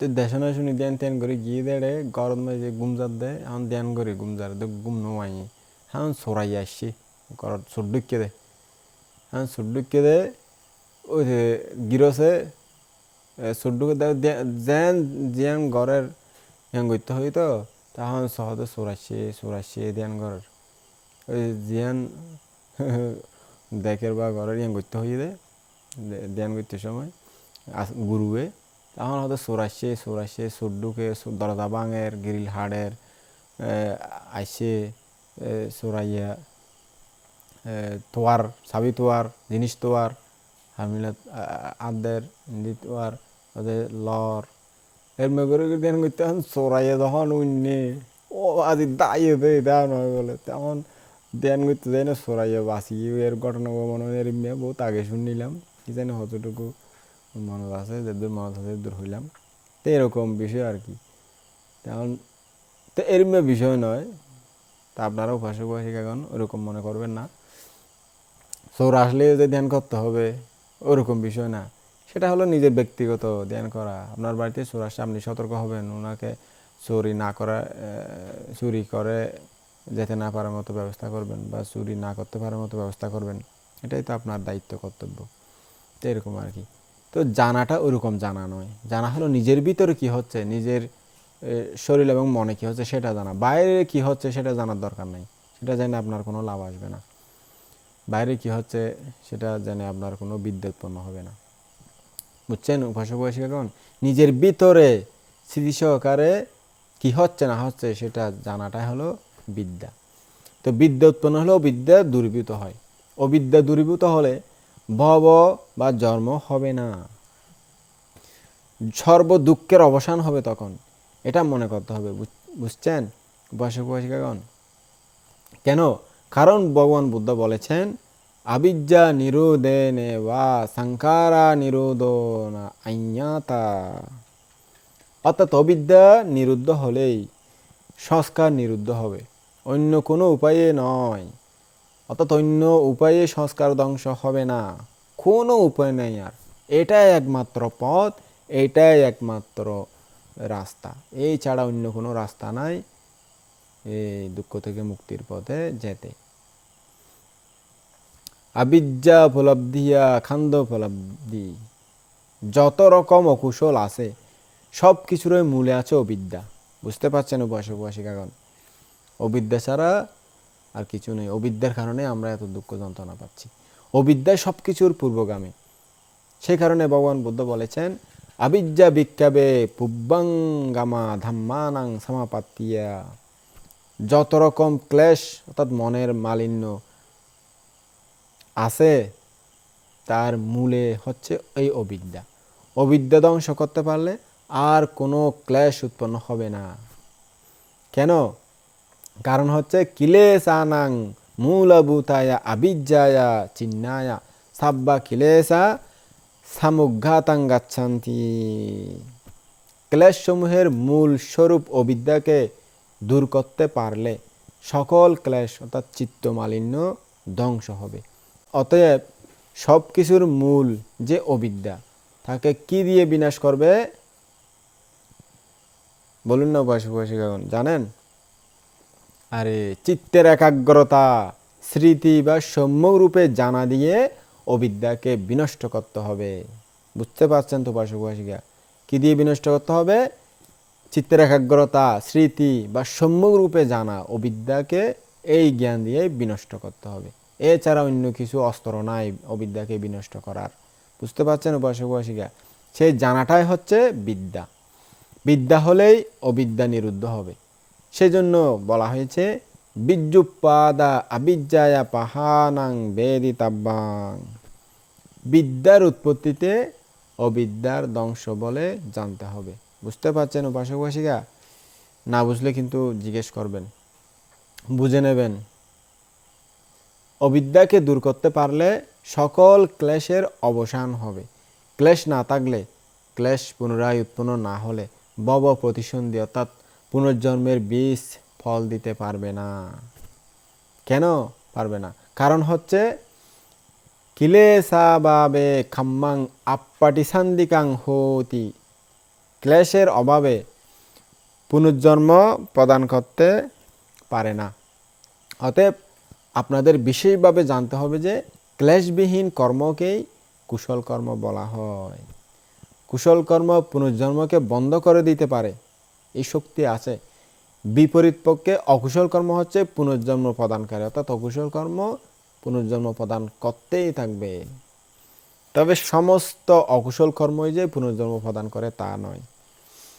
তৃষ্ণারূপ অকুশল কর্মই পুনর্জন্মের কারণ। সেজন্য বলা হয়েছে আকুশালা ধাম্মাতি দ্বাদশা চিত্তুপাদা ধাম্মা তানহায়েবাবি বিশেষেণাম হি পুনঃভাব কারণাত পুনঃভাবিকাতি বুত্তাং। অকুশল ধর্ম হচ্ছে 12 প্রকার অকুশল চিত্ত থেকে উৎপন্ন ধর্ম বা তৃষ্ণা পুনর্জন্ম প্রদান করে। সেজন্য এই সকল অকুশল ধর্মকে পুনর্জন্ম প্রদানকারী বলা হয়েছে। বুঝতে পারছেন উপাসক উপাসিকা? তৃষ্ণাই হচ্ছে সত্যিকার অকুশল, যা পুনর্জন্ম প্রদান করে। সংক্ষেপে বলতে গেলে বলা যায় যে কোনো কিছু লাভ করার জন্য যে তীব্র আকাঙ্ক্ষা, অদম্য ইচ্ছা, চেতনা, তাই হচ্ছে তৃষ্ণা, যার অন্য নাম হচ্ছে পুনর্জন্ম প্রদানকারী অকুশল কর্ম। বুঝতে পেরেছেন উপাসক উপাসিকা? ভগবান বুদ্ধ বলেছেন চেতনাহং বিক্কাবে কাম্মাং ওয়াদামি চেতায়িত্বা কাম্মাং কারোতি কায়েনা বাচায়া মনসাতি। অর্থাৎ হে ভিক্ষুগণ, আমি চেতনাকেই কর্ম বলি। চেতনা থেকেই লোকে, অর্থাৎ সাধারণ মানুষেরা বা সত্যেরা কায়, বাক্য এবং মনের দ্বারা কর্ম সম্পাদন করে। এক একটি চেতনার দ্বারা এক একটি প্রতিসন্ধি, অর্থাৎ এক একটা চেতনার কারণে এক একটা পুনর্জন্মের কারণ উৎপন্ন হয়, যাকে বলা হয় ভব প্রতিসন্ধি। জন্ম থেকে মৃত্যু পর্যন্ত এক জন্মের কথা বলুন, কত চেতনা, crore crore, billion million, trillion trillion চেতনা, এগুলো সব আমাদের ভব প্রতিসন্ধি দেবে, অর্থাৎ পুনর্জন্ম দেবে, জন্মগ্রহণ করাবে। কোথায় করায় সেটা কর্মের উপর নির্ভরশীল। মানুষ হতে পারেন, গরু হতে পারেন, ছাগল হতে পারেন, স্বর্গে যেতে পারেন, ব্রহ্মলোকে যেতে পারেন। ব্রহ্মলোকে যাবেন না, ব্রহ্মলোকে ধ্যান অর্জন করতে হয়। ধ্যান অর্জনের চিত্ত দিয়ে ব্রহ্মলোকে উৎপন্ন হবেন। ধ্যান তো এখনো লাভ করেননি। তো এই যে অসংখ্য অসংখ্য আমরা পুনর্জন্মের ভব যে জন্ম নেব সেটা সৃষ্টি করে যাচ্ছি। এই ভব প্রতিসন্ধিকে দূর করতে হলে কি করণীয় আমাদের উপাসক উপাসিকাগণ? আমাদের সবার করণীয় হলো কায়িক, বাসনিক এবং মানসিক যে কোনো কর্ম সম্পাদনকালে একটা মুহূর্তের জন্যও যদি স্মৃতিমান হওয়া যায়, তাহলে একটা ভব প্রতিসন্ধি অর্থাৎ একটা পুনর্জন্মের বীজ বন্ধ হয়ে গেল। মনে মনে এটাই আপনারা ধরে নেবেন। অতএব আপনারা স্মৃতিমান হন। অর্থাৎ আমরা একটা যদি স্মৃতি দিয়ে একটা চিত্তের বা কর্মের উদয় বিলয়কে দেখতে পারি চেতনার, আমরা একটা চেতনার একটা মুহূর্তের উদয় বিলয়কে একটা মুহূর্ত যদি জানতে পারি, আমাদের একটা মুহূর্ত সে একটা জন্ম প্রতিসন্ধি পুনর্জন্ম স্টপ বন্ধ হয়ে যাবে। এর আগে যে ক্লেশবিহীন কর্মের কথা আমরা আলোচনা করেছি তা ভাবনাময় কুশল কর্মকেই শুধু বলা হয়েছে, এরকম নয়। দান কুশল কর্ম এবং শীল কুশল কর্মকেও বলা হয়েছে, অর্থাৎ কুশল কর্ম এরকমও হয়। দান শিলাদি কুশল কর্ম যে সংসার চক্র রুদ্ধ করার পক্ষে সহায়ক, সেটা কীরকমভাবে সহায়ক তা এখন একটু আলোচনা করব। ভালো করে শুনবেন উপাসক উপাসিকাগণ। অর্থাৎ দান এবং শীল পালন যেগুলো এমনি কুশল কর্ম, ধ্যান চর্চা ছাড়া, সেগুলোও যে দুঃখ মুক্তির পথের সহায়ক হয়, অর্থাৎ পুনর্জন্ম বন্ধের সহায়ক হয়। কীভাবে হয় সেটা একটু আলোচনা করি। ভালো করে শুনবেন উপাসক উপাসিকাগণ। শুনে জ্ঞান দিয়ে আপনারা কুশল কর্মগুলো করলে তাহলে সেটা আপনাদের লাভ, আপনারা সেটা দুঃখমুক্তির পথে আপনাদের সহায়ক হবে। ভগবান বুদ্ধ বলেছেন, তিনি ইমানি বিক্কাবে আকুশালা মূলানি কাতামানি তিনি লোভ আকুশালা মূলাং মোহ আকুশালা মূলাং ইমানি কো বিক্কাবে তিনি আকুশালা মূলানি। হে ভিক্ষুগণ, হে উপাসক উপাসিকাগণ, মুক্তিকামী সাধক সাধিকাগণ, অকুশলের মূল হচ্ছে তিনটি, লোভ, দেশ, মোহ। আবার তিনি ইমানি বিক্কাবে কুশলা মূলানি কাতামানি তিনি আলোবা কুশলা মূলাং আদোসা কুশলা মূলাং আমোহা কুশলা মূলাং ইমানি কো বিক্কাবে তিনি কুশলা মূলানি। অর্থাৎ হে ভিক্ষু শ্রামণগণ, উপাসক উপাসিকাগণ, কুশলের মূল হচ্ছে তিনটি, সেগুলো কি? আবার অলোভ, অদেশ এবং অমোহ। লোভাদি যেগুলো আছে সেগুলো অকুশলের মূল, কর্মবৃদ্ধি করে, কর্ম বন্ধ করে না। অর্থাৎ অকুশলের যেগুলা মূল কর্ম সেগুলো, অর্থাৎ লোভ, দেশ, মোহ জাতীয় যেগুলো অকুশল আছে সেগুলো কর্মবৃদ্ধি করে, জন্মবৃদ্ধি করে আর কি, কর্ম বন্ধ করে না, সেগুলো কর্ম বন্ধ করে না। কিন্তু অলোভাদি কুশলের মূল কর্ম নিরুদ্ধ করে, কর্মবৃদ্ধি করে না সেগুলো। অর্থাৎ অলোভ যেগুলো, অদেশ, অলোভ, অমোহ, এগুলো কুশলের মূল, কর্ম নিরুদ্ধ করে, সেগুলো জন্ম নিরুদ্ধ করে, অর্থাৎ কর্মবৃদ্ধি করে না, জন্ম বৃদ্ধি করে না। বুঝতে পারছেন উপাসক উপাসিকাগণ?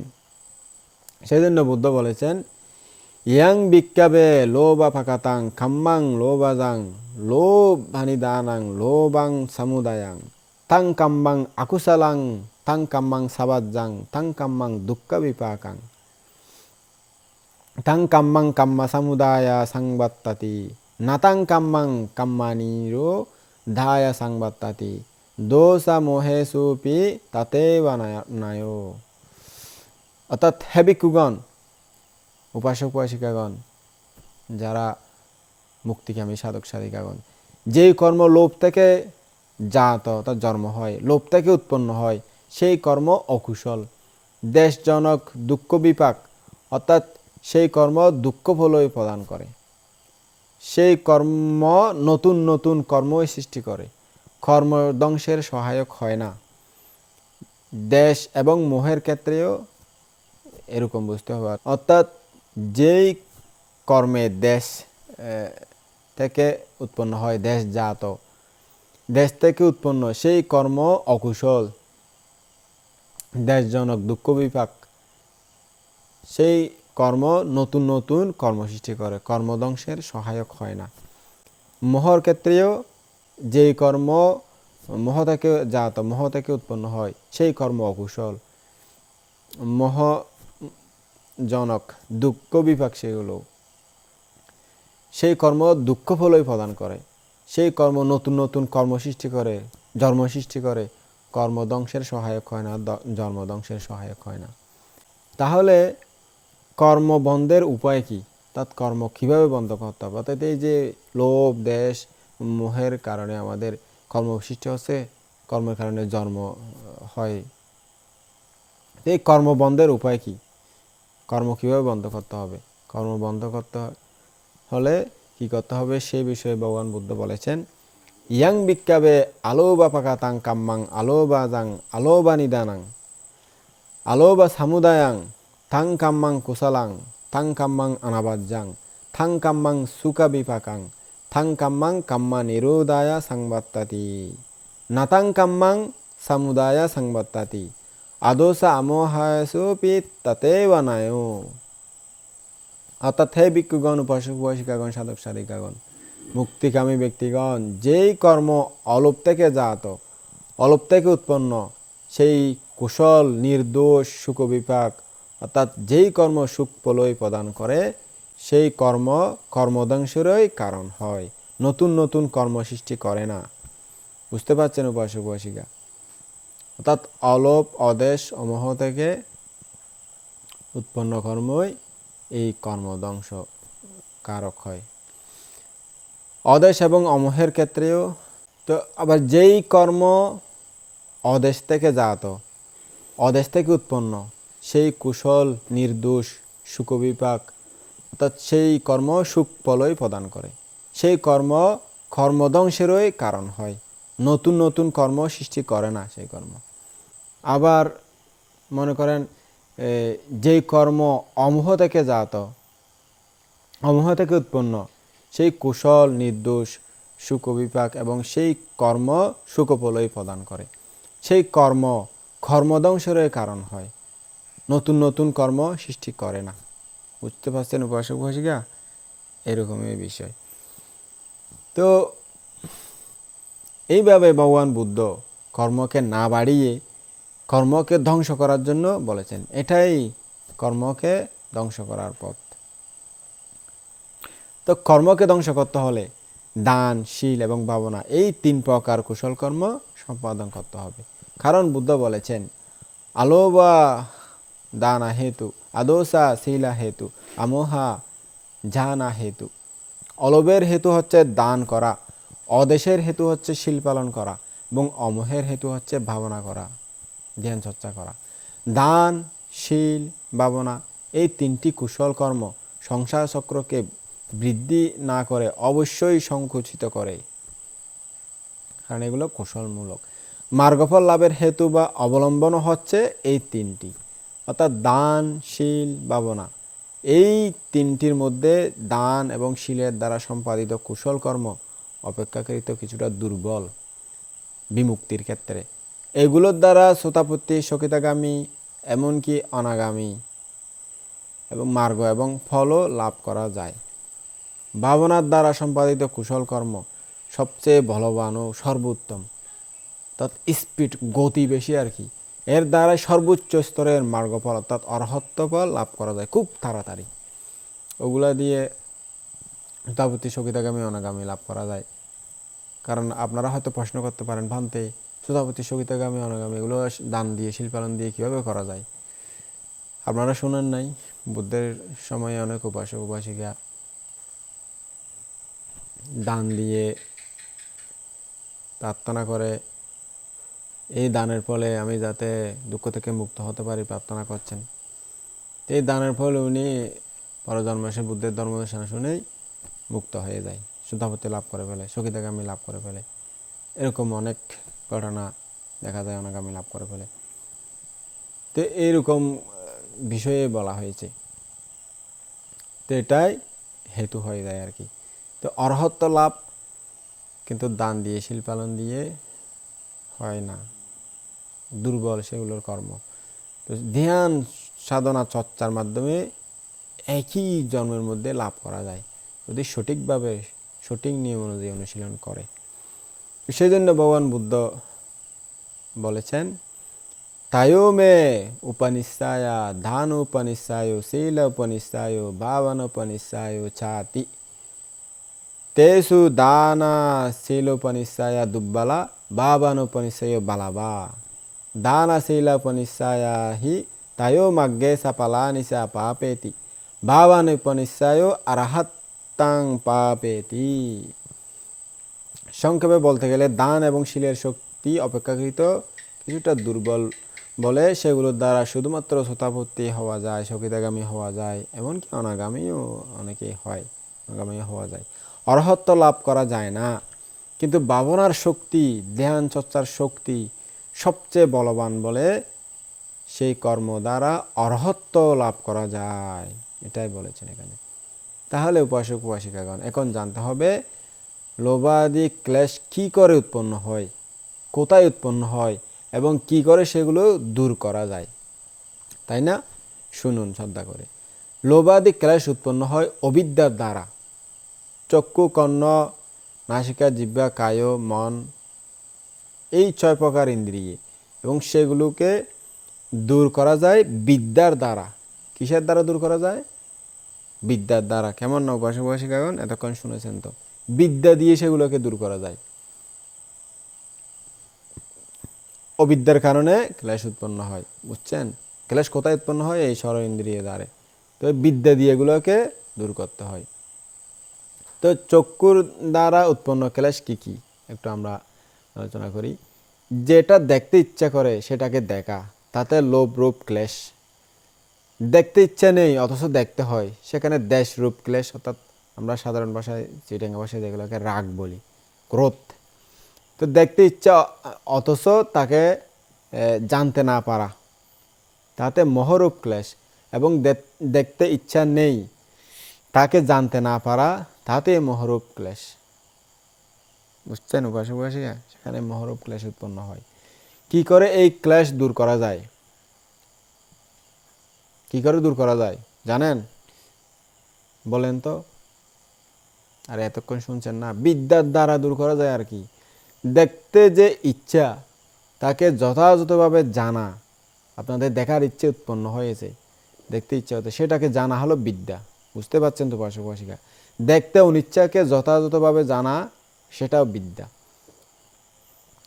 তো সূত্র বা কর্ণের দ্বারা উৎপন্ন ক্লেশ কি কি, অর্থাৎ কানের দ্বারা কি কি ক্লেশ উৎপন্ন হয়? যেটা শুনতে ইচ্ছা সেটাকে শোনা, তাতে লোভ রূপ ক্লেশ। শুনতে ইচ্ছে নেই অথচ শুনতে হচ্ছে, সেখানে দেশ রূপ ক্লেশ। শুনতে ইচ্ছা অথচ তাকে জানতে না পারা, সেখানে মোহরূপ ক্লেশ। এবং শুনতে ইচ্ছা নেই তাকেও জানতে না পারা, তা সেখানেও মোহরূপ ক্লেশ। তো এই ক্লেশ কি করে দূর করা যায়? কিভাবে দূর করা যায় উপাসক উপাসিকা? কি দিয়ে দূর করা যায় বলছি না কিছুক্ষণ আগে?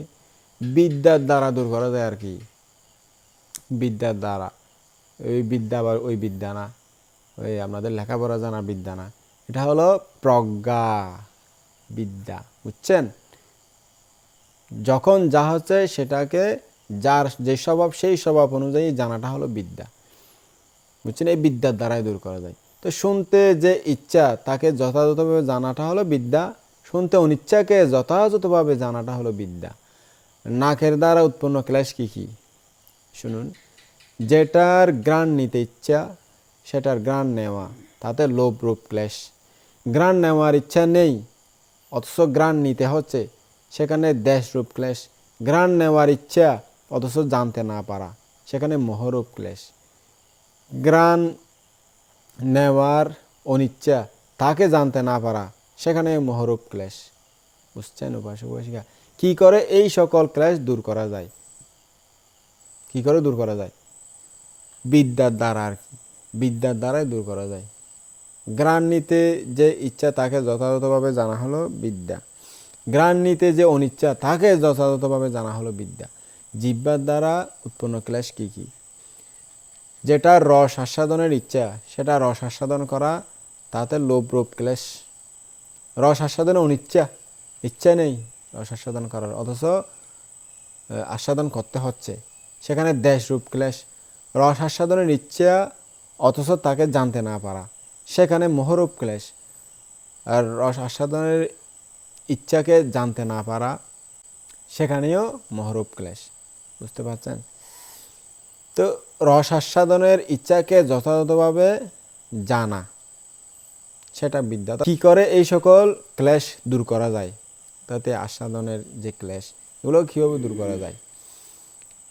রস আস্বাদনের ইচ্ছাকে যথাযথভাবে জানা হলো বিদ্যা। রস আস্বাদনের অনিচ্ছাকে যথাযথভাবে জানা হলো বিদ্যা। বুঝছেন? এরকমভাবে সবগুলোকে ইচ্ছা অনিচ্ছা অনিচ্ছা যেগুলোকে জানা আর কি, সেগুলোকে জানা, শুধু জ্ঞান দিয়ে প্রজ্ঞা দিয়ে জানা, উদয়বিল রূপে জানা, এটা বিদ্যা। তো কায়দার উৎপন্ন ক্লেশ কি কি একটু জেনে নি। যেটাকে স্পর্শ করার ইচ্ছা তাকে স্পর্শ করা, তাতে লোভ রূপ ক্লেশ। মনে করেন আমি যাকে ভালোবাসি, আমি যে জিনিস ভালোবাসি, যে জিনিস পছন্দ করি, যাকে ভালোবাসি তাকে একটু স্পর্শ করা, সেটা হলো লোভ রূপ ক্লেশ, আসক্তি রূপ ক্লেশ। যেটাকে স্পর্শ করার ইচ্ছা, অর্থাৎ আমার তাকে ভালো লাগে না, সেই জিনিস আমার ভালো লাগে না, সেটাকে আমাকে স্পর্শ করতে হচ্ছে। ভালোবাসার নাই, ওই যে স্বামী স্ত্রী যখন ভালোবাসা থাকে না, তাকে যদি স্পর্শ করতে হয় তখন বিরক্ত লাগে, স্পর্শ করতে হচ্ছে, তখন সেটা হলো দেশ রূপ ক্লেশ। স্পর্শ করার ইচ্ছা অথচ জানতে না পারা, সেখানে আবার মোহরূপ ক্লেশ। স্পর্শ করার অনিচ্ছা অথচ জানতে না পারা, সেখানে মোহরূপ ক্লেশ। কি করে এই সকল ক্লেশ দূর করা যায়? তাহলে কি করে দূর করা যায় উপাসক উপাসিকাগণ? বিদ্যার দ্বারা দূর করা যায় আর কি। স্পর্শ করার ইচ্ছাকে যথাযথভাবে জানা বিদ্যা, স্পর্শ করার অনিচ্ছাকে যথাযথভাবে জানা, সেটাও বিদ্যা। সবগুলোকে জানা এটা হলো বিদ্যা। বুঝতে পারছেন উপাসক উপাসিকাগণ? তো এবার মন দিয়ে উৎপন্ন ক্লেশ কী কী, অর্থাৎ মনের দ্বারে কী কী ক্লেশ উৎপন্ন হয়? যেটাকে মনন করার ইচ্ছা তাকে মনন করা, তাতে লোভরূপ ক্লেশ, আসক্তিরূপ ক্লেশ। মনন করার অনিচ্ছা, চিন্তা করার অনিচ্ছা, অথচ মনন করতে হচ্ছে, চিন্তা করতে হচ্ছে সে বিষয়, তাতে দেশরূপ ক্লেশ। মনন করার ইচ্ছা অথচ জানতে না পারা, সেখানে মোহরূপ ক্লেশ। মননের অনিচ্ছা, চিন্তা করার অনিচ্ছা অথচ জানতে না পারা, সেখানে আবার মোহরূপ ক্লেশ। কি করে এই সকল ক্লেশ দূর করা যায়? তাহলে কি করে দূর করা যায় উপাসক উপাসিকা? জানেন না আপনারা? বিদ্যার দ্বারা দূর করা যায় আর কি। এই যে তখন বললাম, মননের যে ইচ্ছা তাকে যথাযথভাবে জানা হলো বিদ্যা। মননের যে অনিচ্ছাকে সেখানেও তাকে যথাযথভাবে জানা হলো বিদ্যা। সবগুলোকে যথাযথভাবে জানাটাই হলো বিদ্যা। বুঝতে পারছেন উপাসক উপাসিকাগণ? অর্থাৎ দেখা, শোনা, ঘ্রাণ নেওয়া, রসাস্বাদন, স্পর্শ করা এবং মনন বা চিন্তা করা, সব ক্ষেত্রে সাবধানতা অবলম্বন করতে হবে। বুঝতে পারছেন উপাসক উপাসিকা? স্মৃতি ঠিক রাখতে হবে, প্রতিটি ক্ষেত্রে চিত্তের একাগ্রতা রাখতে হবে। যেটা করা হচ্ছে, দেখা, শোনা ইত্যাদি, যেগুলো ঘ্রাণ নেওয়া, আস্বাদন করা, স্পর্শ হওয়া, চিন্তা করা, সেটাকে জানতে হবে। যখন যেটা হচ্ছে সেটা জানতে হবে। তদ্রূপ যে কোনো কাজের জন্য শরীরকে চালিত করার সময়, দাঁড়ানোর সময়, বসানোর সময়, শুয়ে থাকার সময়, এই চার অবস্থায় যে কোনো অবস্থাতেই আপনি থাকুন না কেন, স্মৃতি ঠিক রাখতে হবে, জ্ঞানযুক্ত স্মৃতি। যে কাজ করতেছেন সেই কাজ করছি বলে জানতে হবে, দাঁড়ালে দাঁড়িয়েছি বলে জানতে হবে, বসলে বসেছি বলে জানতে হবে, শুলে শুয়েছি বলে জানতে হবে। এইভাবে কায়ের দ্বারা, বাক্যের দ্বারা যখন যে কাজ করবেন, স্মৃতি সহকারে জ্ঞানযুক্ত হয়ে করবেন। বুঝছেন উপাসক উপাসিকা? খুব সহজ, কিন্তু বুঝতে পারলে, না বুঝতে পারলে খুব কঠিন। আমি নিজে চর্চা করি, আপনাদেরকে বলতেছি। দৈনন্দিন জীবনে আপনারা এগুলো প্রয়োগ করলে দুঃখমুক্তি আস্তে আস্তে ঘনিয়ে আসবে। শুধু স্মৃতি সহকারে করবেন, যে কোনো কিছু নাই এখানে। সেজন্য পণ্ডিতেরা বলেছেন, যখন যে কাজ করবেন গুরুত্ব দিয়ে করবেন, মনোযোগ সহকারে করবেন। করছি অথচ জানতে পারতেছি না, এরূপ অবহেলায় কোনো কাজ করবেন না।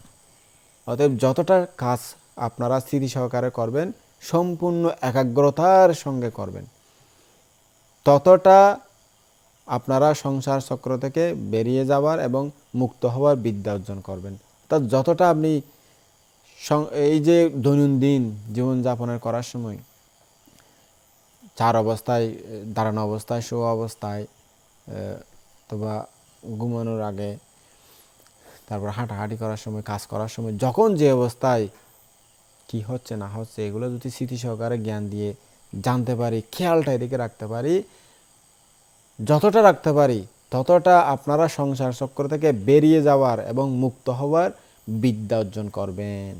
কত বড় শক্তি আমাদের মধ্যে আছে, আমরা কিন্তু জাগ্রত করতে পারতেছি না। দেখুন উপাসক উপাসিকা, জ্ঞান একটা বড় জিনিস। জ্ঞান না থাকলে আমার ভিতরে যে বড় শক্তি আছে সেটা আমি বুঝতেই পারবো না। বুদ্ধ নিজেও বুঝতে পারেননি। যখন চর্চা করতে করতে উনি জ্ঞান পেলেন, তখন বুঝতে পারছেন, আরে মানুষ তো নিজেই একটা মহাশক্তির অধিকারী। তো সেই জ্ঞান উনি আমাদেরকে দিয়ে গেছেন। তো আমরা এই জ্ঞান পরম্পরাভাবে এখনও আছে, পাচ্ছি, হয়তো সামনে আর পাবো না। অনেকে উল্টাপুল্টা পথ পেয়ে উল্টাপুল্টা পথে চলতেছে। 1000 বছর এই পথে চললেও মুক্তি অসম্ভব। এটাই সবচেয়ে বড় কথা হলো, মুক্তির পথ পাওয়া সহজ নয়, সঠিক মুক্তির পথ পাওয়া। এই মুক্তির পথ পেলে ওখানে চলতে চলতে মুক্তি অবশ্যই সম্ভব। তো উপাসক উপাসিকাগণ, আপনারা যতটুকু চলতে পারেন ততটুকু আপনারা দুঃখ থেকে মুক্ত হয়ে সংসার চক্র থেকে, এই জন্ম জন্মান্তর ঘুরাফেরা চক্র থেকে বেরিয়ে যাবেন, মুক্ত হওয়ার বিদ্যা অর্জন করবেন। যদি তা না পারেন তাহলে সংসার চক্রে বারবার ঘুরার জন্য অবিদ্যা অর্জন করবেন। অর্থাৎ এই যে জানা, যখন যে অবস্থায় কি করতেছেন, কি অবস্থায় আছেন, সেটা যদি জ্ঞান দিয়ে যে জানা, খেয়ালটা রাখা, যে বিদ্যা এবং স্মৃতি, জানা স্মৃতি সহকারে যদি জ্ঞান দিয়ে জানতে পারেন, আপনি সংসার চক্র থেকে বেরিয়ে যাবেন। আর যদি জানতে না পারেন তাহলে অবিদ্যা অর্জন হবে, আর যদি জানতে পারেন বিদ্যা অর্জন হবে। অর্থাৎ এই ভবচক্রের ঘোরাফেরা বন্ধ হয়ে যাবে। আর যদি জানতে না পারেন সেটা আপনার দোষ, আপনার মুক্তি নেই। আর এর চাইতে সহজ পথ আর কিছু নাই।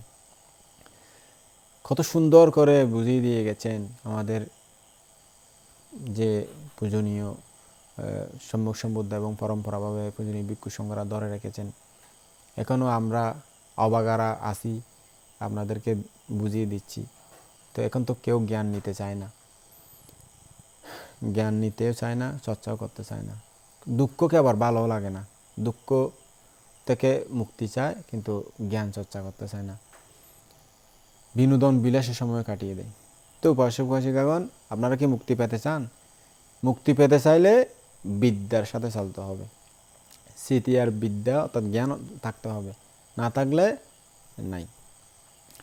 সেই জন্য বলা হয়েছে না জানাটা হলো অবিদ্যা আর জানাটা হলো বিদ্যা। এই দুই ভাগে ভাগ করে জানতে হবে। না জানতে পারলে সংসার চক্রে ঘুরবে, জন্ম জন্মান্তর ঘুরবে, ল্যাং হবে, আতুর হবে, বোবা হবে, গরিব হবে, ফকির হবে, রোগা হবে, সোগা হবে, এইরকম। আর জানতে পারলে গোড়া বন্ধ হয়ে যাবে। রোগা সোগা, ল্যাং আতুর, গরিব, খানা আন্দা, কিডনি রোগ, ক্যান্সার রোগী কিছুই হবে না। এটাই হলো পতিত্ব সমুৎপাদন নীতি, সমত এবং বিদর্শন। বুঝছেন? দুটা ধ্যান পদ্ধতি আছে। এই পতিত্ব সমুৎপাদন নীতি যারা বুঝতে পারে তারা দুঃখ মুক্তির পথে এগিয়ে যাবে। তা আপনারা বলেন উপাসক উপাসিকা, আপনারা কি ঘোরাফেরা করতে চান, ল্যাং আতুর হতে চান, রোগা হতে চান, ক্যান্সার রোগা হতে চান, দাঁতের ক্যান্সার, চোখের ক্যান্সার, মুখের ক্যান্সার, ব্রেনের ক্যান্সার, হাড্ডির ক্যান্সার, চামড়ার ক্যান্সার, আরে অভাব নাই এখন রোগের। ডায়াবেটিস, কত রকম ডায়াবেটিস, তারপরে হেপাটাইটিস বি, সি, এ, ডি, আরে রোগের অভাব নাই। তো কি আর করব, এই যন্ত্রণা ভালো লাগে না। শারীরাচ্ছা ব্যাধিস্যা মন্দিরাং, বুদ্ধ বলেছেন এই শরীর হলো ব্যাধির মন্দির। অর্থাৎ ব্যাধির মন্দির এটা, এখানে শুধু ব্যাধি আছে, জন্ম থেকে মৃত্যু পর্যন্ত ব্যাধি। ব্যাধি কি? ওই মার পেটে প্রতিসন্ধি থেকে মৃত্যু পর্যন্ত ব্যাধি আছে। মার পেট থেকে জন্ম হতে হয় না, মার পেটে থেকে রোগ ব্যাধি আক্রমণ শুরু করে দেয়। আপনারা যারা উপাসক উপাসিকা আপনারা জানেন তো, মা যখন বাচ্চা পেটে থাকে তখন এই খাবে না, সেই খাবে না, কত কিছু বাধা, এই করতে পারবে না, এমন করতে পারবে না, একটু হলে ওর আঘাত হয়, ওর অসুস্থ হয়, পেটের বাচ্চা অসুস্থ হয়, শারীরিক সমস্যা হয়। তো দেখুন পেটের ভিতর থেকে রোগ যন্ত্রণা শুরু হয়ে যায়। এই ভগবান বুদ্ধের জন্য এই 4 প্রকার দুঃখ থেকে, বিশেষ করে জন্ম, জরা, ব্যাধি, মরণ, এই 4 প্রকার দুঃখ থেকে ব্যাধি, এই দুঃখটাকে বেশি ভয়ঙ্কর বলেছেন। আমারও খুব ইয়ে লাগে 4 প্রকার দুঃখ থেকে ব্যাধিকে খুব ভয় লাগে। ব্যাধি খুব যন্ত্রণাদায়ক। অর্থাৎ জন্ম দুঃখ আপনি মনে করেন ছোট থাকতে পেয়েছেন, এটা এক প্রকার শেষ। তারপরে জরা দুঃখ আপনি বৃদ্ধ হলে তখন আসবে যে, বুঝছেন বয়স বয়সকে। আর মরণ হলো ওই মরার সময় একবার আসবে। কিন্তু এই এই মুখে থেকে একটা বিশ্রী শব্দ আসতেছিল, আসলে এই যে দুষ্ট ব্যাধি, এই ব্যাধি ওই মায়ের পেট থেকে একদম মৃত্যুর আগ পর্যন্ত এটা যন্ত্রণা দিতেই থাকে, দিতেই থাকে, দিতেই থাকে, উদয় যন্ত্রণার পর যন্ত্রণা। হায় রে মানুষ, নিউজে দেখলাম ক্যান্সার হয়েছে বাচ্চার, টাকা নাই, পয়সা নাই, কান্নাকাটি করতেছে, কিছু করার নাই। আরেকজন বাচ্চা প্রতিবন্ধী, সেজন্য চিকিৎসা করতে পারতেছে না, নদীতে ফেলে দিয়েছে। কি এক দুঃখ, মানুষের যন্ত্রণা। তো যখন একটু সুখে থাকে সেটা মনে থাকে না, যখন দুঃখ যন্ত্রণা জড়িয়ে ধরে তখন আর কিছু করার থাকে না। তো এই দুঃখ যন্ত্রণার পথ আবিষ্কার করেছেন আজ থেকে 2500 বছর আগে ভগবান বুদ্ধ। পরম্পরাভাবে এখনও আছে, এখনও যারা সেই পথে চলবে আর এই দুঃখ যন্ত্রণা, ক্যান্সার ম্যান্সার এগুলো আর ভোগ করতে হবে না। বুঝেছেন উপাসক উপাসিকা? আপনারা চান ক্যান্সার থেকে মুক্তি, রোগ যন্ত্রণা থেকে মুক্তি, তাহলে এখনই শুরু করে দিন, পথ চলুন। যখন জ্ঞান অর্জন হবে তখন আপনার যদি সেই জ্ঞান অর্জন হয় পারমিতাকে, তাহলে আপনি সমাধি অর্জন হলে মুক্তি পেয়ে গেলেন। তো এই মুক্তির দুটা দ্বারা, দুটা পথ, সমত আর বিদর্শন, এটা নিয়ে একটু আলোচনা করি। কায়নুপাসনা বাসেনা পাটিলাব্ধ সামাতো সাম্পা জানে না বিপাসনা। বুদ্ধ বলেছেন, কায়ানুদর্শনের দ্বারা যে ভাবনা তা হচ্ছে সমত, আর সম্যকভাবে জানার যে ভাবনা তা হচ্ছে বিদর্শন। এক কথায় বলতে গেলে ক্লেশকে বন্ধ করার জন্য যে ভাবনা তা হচ্ছে বিদর্শন। বুঝছেন? অর্থাৎ কায় নিয়ে যে ওষুধ ধ্যান ট্যান করে, মনে করেন এগুলো হলো সমত ধ্যান। আর যখন উদয় বিলু রূপে করে কায়াকে নিয়ে, তখন বিদর্শন আর কি। তো ক্লেশকে বন্ধ করার জন্য যে ভাবনা তা হচ্ছে এই বিদর্শনই। পরমাত্মা এবং প্রজ্ঞাপ্তিভেদ আবার দুই প্রকার। আমি, তুমি, সে, ছেলে, মেয়ে, স্ত্রী, পুরুষ, গাছপালা ইত্যাদি হচ্ছে সংজ্ঞা বা প্রজ্ঞাপ্তি। আর দেখা, শোনা, ঘ্রাণ নেওয়া, খাওয়া দাওয়া, স্পর্শ করা, জানা ইত্যাদি এগুলো হচ্ছে পরমাত্মা। আমি তুমি নয়, নাম রূপ হিসাবে জানাই পরমাত্মা। বুঝছেন? তো নাম রূপ পরিচ্ছেদ জ্ঞান কীরকম সেটা নিয়ে একটু আলোচনা করি। এটা নাম, এটা রূপ, এইভাবে নামরূপকে ভাগ করে জানতে পারাই হচ্ছে নামরূপ পরিচ্ছেদ জ্ঞান।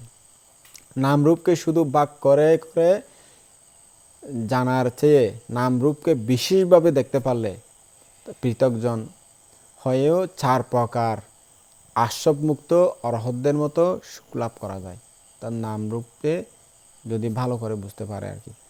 তো ভগবান বুদ্ধ বলেছেন, নেতাং মামা নেসু হামাসমিং নামেসু আত্মাতি পাশ্চাতো চিত্তাং সুবিমুচ্ছাতি অনুপাদা আসাবেহি। এই নাম এবং রূপ দুটো আমার আত্মা নয়, নাম রূপ মাত্র। যারা এভাবে দেখতে পারে, জানতে পারে, সেই যোগী, সেই জ্ঞানী মানুষেরা তৃষ্ণা, মান এবং দৃষ্টি থেকে মুক্ত হয়, রূপ উপাদান থেকে মুক্ত হয়, এবং 4 প্রকার যে আসব, কাম আসব, ভব আসব, দৃষ্টি আসব, অবিদ্যা আসব থেকে তার চিত্ত সুবিমুক্ত হয়। এই নামরূপকে ঠিকভাবে বুঝতে পারলে, জানতে পারলে পৃথকজন, অর্থাৎ যারা সাধারণ মানুষ, কোনো কিছু লাভ করেনি, এই পৃথকজন হলেও 4 প্রকার আসবমুক্ত অরহতদের মতো তারা সুখ লাভ করতে পারে। নামরূপ উপলব্ধি করার 3টি উপায় আছে। নামরূপকে বুঝতে হলে 3 প্রকার জ্ঞানের প্রয়োজন হয়, যথা 1 নম্বর হলো শ্রুতময় জ্ঞান, 2 নম্বর হলো চিন্তাময় জ্ঞান, 3 নম্বর হলো ভাবনাময় জ্ঞান। এই 3 প্রকার জ্ঞানের মধ্যে শ্রুতময় জ্ঞান এবং চিন্তাময় জ্ঞানের দ্বারা নামরূপকে যথাযথভাবে জানা, অর্থাৎ নামরূপকে জানাই হলো এই যথার্থ জানা, এই 3 প্রকার জ্ঞান দিয়ে। তো নামরূপের সহজ ব্যাখ্যা কীরকম একটু শুনুন। যাওয়ার যে ইচ্ছা সেটা হচ্ছে নাম, যেটা বা যে যাচ্ছে, যে ব্যক্তি যাচ্ছে সেটা হচ্ছে, অর্থাৎ সেই ব্যক্তি হচ্ছে রূপ। নাম যেতে চাইলো বলে রূপকে যেতে হচ্ছে। নাম যদি যেতে ইচ্ছা না করত, রূপ কখনো যেত না। মানুষ, আমি, তুমি, সে, পুরুষ, স্ত্রী, প্রাণী, প্রজাপতি কিছুই আত্মা নয়, সবই নামরূপ, নামরূপই যাচ্ছে। তদ্রূপ দাঁড়ানোর ইচ্ছাটার নাম, দাঁড়ানোটা হচ্ছে রূপ।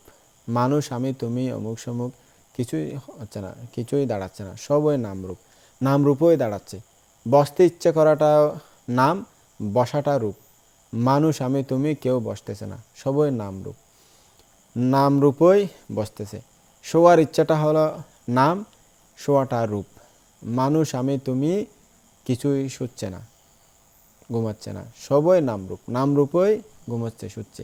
এইভাবে যাওয়া, দাঁড়ানো, বসা, শোয়া, এই 4টি ইজ্জাপদ বা জীবনের অবস্থান দেখানো হলো। এইগুলো ছাড়া অন্যান্য যেসব ক্রিয়া আছে সেগুলো আপনারা এভাবেই জেনে নেবেন আর কি।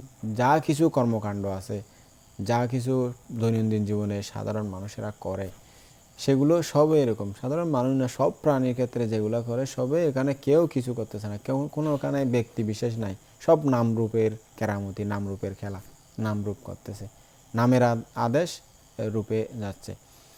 যেমন আপনারা বাজারে কেনা বেচা করা, চাষ করা, জমিতে সেচ দেওয়া, রান্না বান্না করা, নাঙ্গল দিয়ে জমি চাষ করা, যন্ত্রপাতি দিয়ে জমি চাষ করা,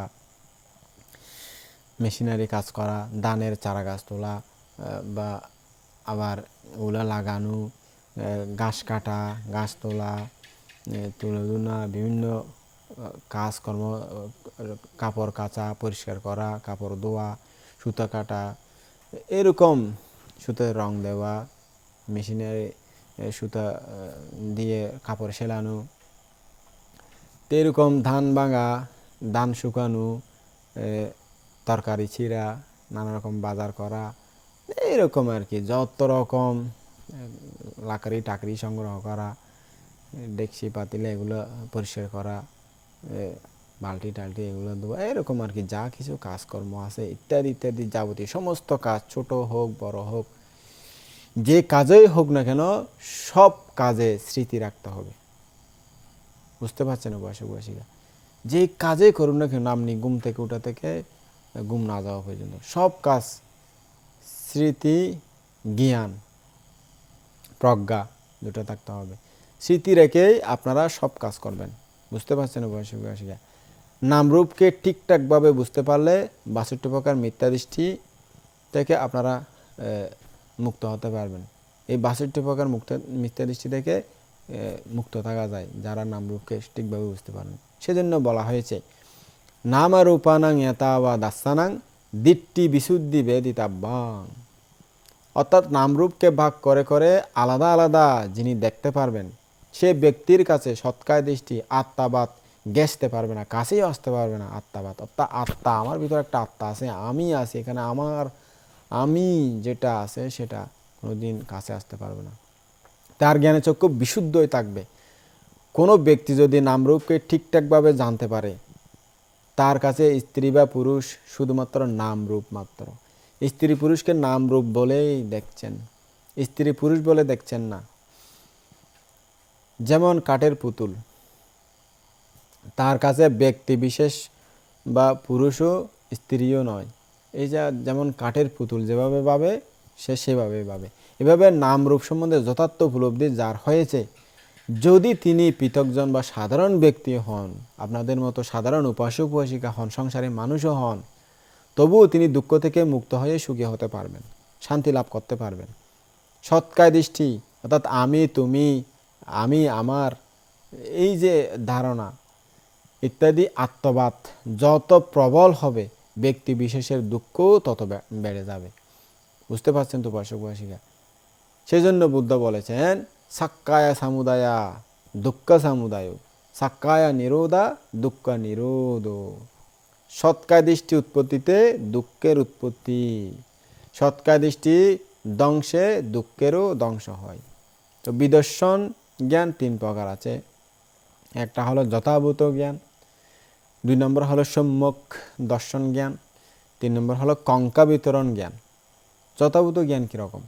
পারমাত্মিক দৃষ্টিতে ত্রিলোকের নাম এবং রূপ ছাড়া অন্য কিছু নেই, এটা জানাই যথাভূত জ্ঞান। বুঝতে পারছেন উপাসক উপাসিকা? সম্যক দর্শন হলো কর্মের কর্তা নেই, অর্থাৎ সম্যক দর্শন জ্ঞান হলো এখানে কর্মের কোনো কর্তা নেই। সম্যক দর্শন জ্ঞান এরকমই, মানে কর্মের কর্তা নেই, আমি তুমি সে স্ত্রী পুরুষ বলে কোনো কর্মকর্তা নেই, অর্থাৎ কোনো ইয়া নেই, এটা ব্যক্তি নেই যে কর্ম করতেছে, শুধু নামরূপই আছে। নামরূপ সম্বন্ধে এরূপ জ্ঞানই সম্যক দর্শন জ্ঞান। বুঝতে পারছেন উপাসক উপাসিকা? কঙ্কা বিতরণ জ্ঞান কীরকম?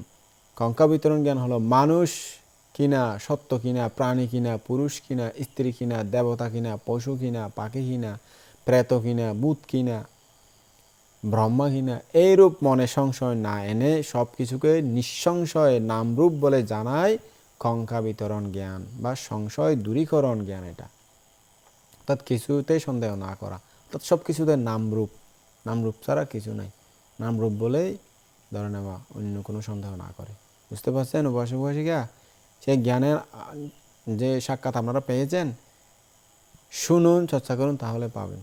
বুঝতে পারলে অনেক মিথ্যা দৃষ্টি দূর হয়ে যাবে, অনেক জন্ম বন্ধ হয়ে যাবে। সাধারণ ভাষায় বলা হয়ে থাকে যে যদি নামরূপ জ্ঞান, তারপরে প্রতীত্য সমুৎপাদক জ্ঞান, কার্যকারণ জ্ঞান এগুলো যদি থাকে, অনেক জন্ম এমনিতেই বন্ধ হয়ে যায়, অর্থাৎ মিথ্যা ধারণা দূর হয়ে যায়। যে অর্থাৎ এখানে যে আত্মা, আমি নামক কোনো কিছু নাই, সেটা তিনি বুঝতে পারেন, সে কারণে তার জ্ঞান অর্জন হয়, এমনিতেই অনেক ধারণা দূর হয়ে যায়। বুঝতে পারছেন? তা আপনারা যদি জানতে পারেন, বুঝতে পারেন, আপনাদের অনেক জন্ম, অনেক দুঃখ এমনিতেই চলে যাবে। বুঝতে পারছেন তো পাশাপাশিয়া? যেমন জীব জগতে, তেমন জড় জগতের মধ্যেও পাত্র কিনা, গৃহ কিনা, ঘর কিনা, বাড়ি কিনা, গাছ কিনা, বাঁশ কিনা, ইট কিনা, পাথর কিনা, সোনা কিনা, রূপা কিনা, সূর্য কিনা, চন্দ্র কিনা, জল কিনা, মাটি কিনা, সমুদ্র কিনা, অরণ্য কিনা, পাহাড় কিনা, এইরূপ মনে সংশয় না এনে সব কিছুকে নিঃসংশয়ে রূপ বলে জানার যে জ্ঞান, তাই কঙ্কা বিতরণ জ্ঞান। তো এগুলো সব কিছু রূপ, বাহ্যিক রূপ আর কি, এগুলো সব কিছুই রূপ। এই যথাভূত জ্ঞান, সম্যক দর্শন জ্ঞান এবং কঙ্কা বিতরণ জ্ঞান, এই তিনটি জ্ঞানের মধ্যে শব্দগত বৈষম্য থাকলেও আসলে অর্থগত কোনো বৈষম্য নেই। তিনটি শব্দই সমার্থক বাচক, অর্থাৎ একই জাতীয় অর্থ প্রকাশ করে। সেই জন্য বুদ্ধ বলেছেন, ইয়াঞ্চা ইয়াতা ভূতায়ানাং ইয়াঞ্চা সাম্মাদাসানাং খাঙ্কা বিতারানা ইমে ধাম্মা একাত্তা ব্যঞ্জনামেবা নানাংতি। ইমিনা পানায়ানেনা সামান্নাগাতো বিপাসাকো বুদ্ধ শাসনে লাদ্দা শান্ত লাদ্দা পাটিত্তিত নিয়তা গাতিকো সুলাসুতা পান্নে নামাহুতি। এইরূপ জ্ঞানসম্পন্ন বিদর্শক ব্যক্তিই বুদ্ধ শাসনে শ্রদ্ধা লাভকারী, প্রতিষ্ঠা লাভকারী, নিয়ত গতিসম্পন্ন এবং ক্ষুদ্র শ্রোতাপন্ন হয়েছে বলে ধরে নিতে হবে, অর্থাৎ স্থূলশ্রোতাপন্ন বলে ধরে নিতে হবে। এরকম জ্ঞান যার আছে, অর্থাৎ শ্রোতাবর্তী লাভের কিছুটা নিচে আছে, উনি শ্রোতাবর্তী লাভের বেশি নিচে না, অল্প নিচে। এর পরের ধাপ হলো শ্রোতাবর্তী, এর পরের ধাপ যেতে পারলে, জ্ঞান সাধনা করে আরেকটি স্পিড বাড়িয়ে দিলে, পরের জ্ঞান অর্জন হলে, তাহলে শ্রোতাপন্ন। অতএব উপাসক উপাসিকাগণ, নামরূপ এই দুটোই শুধুমাত্র বারবার উৎপন্ন এবং নিরুদ্ধ হচ্ছে, এটা জেনে একদিন বেঁচে থাকাও শ্রেয়, না জেনে 100 বছর বেঁচে থাকাও কোনো লাভ নাই। বুঝছেন?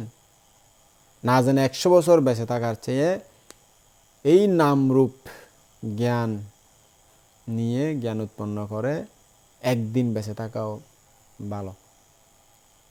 ভগবান বুদ্ধ এটা ধর্মপদে বলেছেন। এগুলোকে প্রত্যক্ষভাবে জানতে পারলে, অর্থাৎ এই নামরূপের উৎপত্তি হওয়া এবং নিরুদ্ধ হওয়াকে শুধু মনে মনে জানলেই হবে না, প্রত্যক্ষভাবে জানতে হবে। জানতে হবে যে শুধু নাম উৎপন্ন হয় না এবং শুধু রূপ উৎপন্ন হয় না, নাম এবং রূপ দুটোই উৎপন্ন হয়। এই মনে করাটাকে বলা হচ্ছে উৎপন্ন হচ্ছে। বুঝছেন? যতবার মনে করা হচ্ছে ততবার নামরূপ উৎপন্ন হচ্ছে, যতবারই উৎপন্ন হচ্ছে ততবারই আবার নিরুদ্ধ হচ্ছে। কোথায় উৎপন্ন হচ্ছে এবং কোথায় নিরুদ্ধ হচ্ছে বলতে গেলে বলা হয় যে চোখে উৎপন্ন হলে চোখে নিরুদ্ধ হয় নামরূপ, কানে উৎপন্ন হলে কানেই নিরুদ্ধ হয় নামরূপ, নাসিকায় উৎপন্ন হলে নাসিকাতেই নিরুদ্ধ হয়, অর্থাৎ নাকে উৎপন্ন হলে নাকে নিরুদ্ধ হয়, নাকে বিনাশপ্রাপ্ত হয়। তো জিহ্বায় উৎপন্ন হলে জিহ্বায় নিরুদ্ধ হয়, কায়ে শরীরে উৎপন্ন হলে কায়ে নিরুদ্ধ হয়, মনে উৎপন্ন হলে মনে নিরুদ্ধ হয়। অন্যভাবে বলতে গেলে বলা যায়, দেখাটাকে দেখছি দেখছি বলে জানা বা স্মৃতি করাই হচ্ছে উৎপত্তি। তা দেখছি দেখছি বলে যে দেখতেছি সেটা জানা স্মৃতি করা হতো উৎপত্তি, অর্থাৎ উৎপত্তি। আবার যতবার দেখতেছি ততবার দেখছি বলে মনে করাটা উৎপত্তি। আবার যতবার দেখা ততবার মনে করা, যতবার মনে করা ততবার দেখা উৎপত্তি। এবং যতবার উৎপন্ন হচ্ছে ততবারই কিন্তু নিরুদ্ধ হচ্ছে, ধ্বংস হচ্ছে, বিলয় হচ্ছে। তেমনি শোনাটাকে শুনছি শুনছি বলে জানা বা স্মৃতি করাই হচ্ছে উৎপত্তি। বুঝতে পারছেন? আবার যতবার শুনছি ততবার শুনছি বলে মনে করাটা উৎপত্তি। আবার যতবার শোনা ততবার মনে করা, যতবার মনে করা ততবার শোনা উৎপত্তি। এবং যতবার উৎপন্ন হচ্ছে ততবারও নিরুদ্ধ হচ্ছে, বিনাশ হচ্ছে, বিলয় হচ্ছে। এরপরে জ্ঞান নেওয়াকে জ্ঞান নিচ্ছি বলে জানা বা স্মৃতি করাই হচ্ছে উৎপত্তি। আবার যতবার জ্ঞান নিচ্ছি ততবার জ্ঞান নিচ্ছে বলে মনে করাটা উৎপত্তি। আবার যতবার ঘ্রাণ নেওয়া ততবার মনে করা, যতবার মনে করা ততবার ঘ্রাণ নেওয়া উৎপত্তি, এবং যতবার উৎপন্ন হচ্ছে ততবারই নিরুদ্ধ হচ্ছে। খুব কঠিন বিষয়, বুঝে নেবেন ভালো করে, একটু একটু বুঝলে আর একটু বুঝতে পারবেন। তা আবার খাওয়াকে খাচ্ছি খাচ্ছি বলে জানা বা স্মৃতি করাটা হচ্ছে উৎপত্তি। আবার যতবার খাচ্ছি ততবার খাচ্ছি বলে মনে করাটা উৎপত্তি। আবার যতবার খাওয়া ততবার মনে করা, যতবার মনে করা ততবার খাওয়া উৎপত্তি, এবং যতবার উৎপন্ন হচ্ছে ততবারই নিরুদ্ধ হচ্ছে, বিলয় হচ্ছে। তা আবার স্পর্শ করাকে স্পর্শ করছি বলে জানা বা স্মৃতি করা হচ্ছে উৎপত্তি।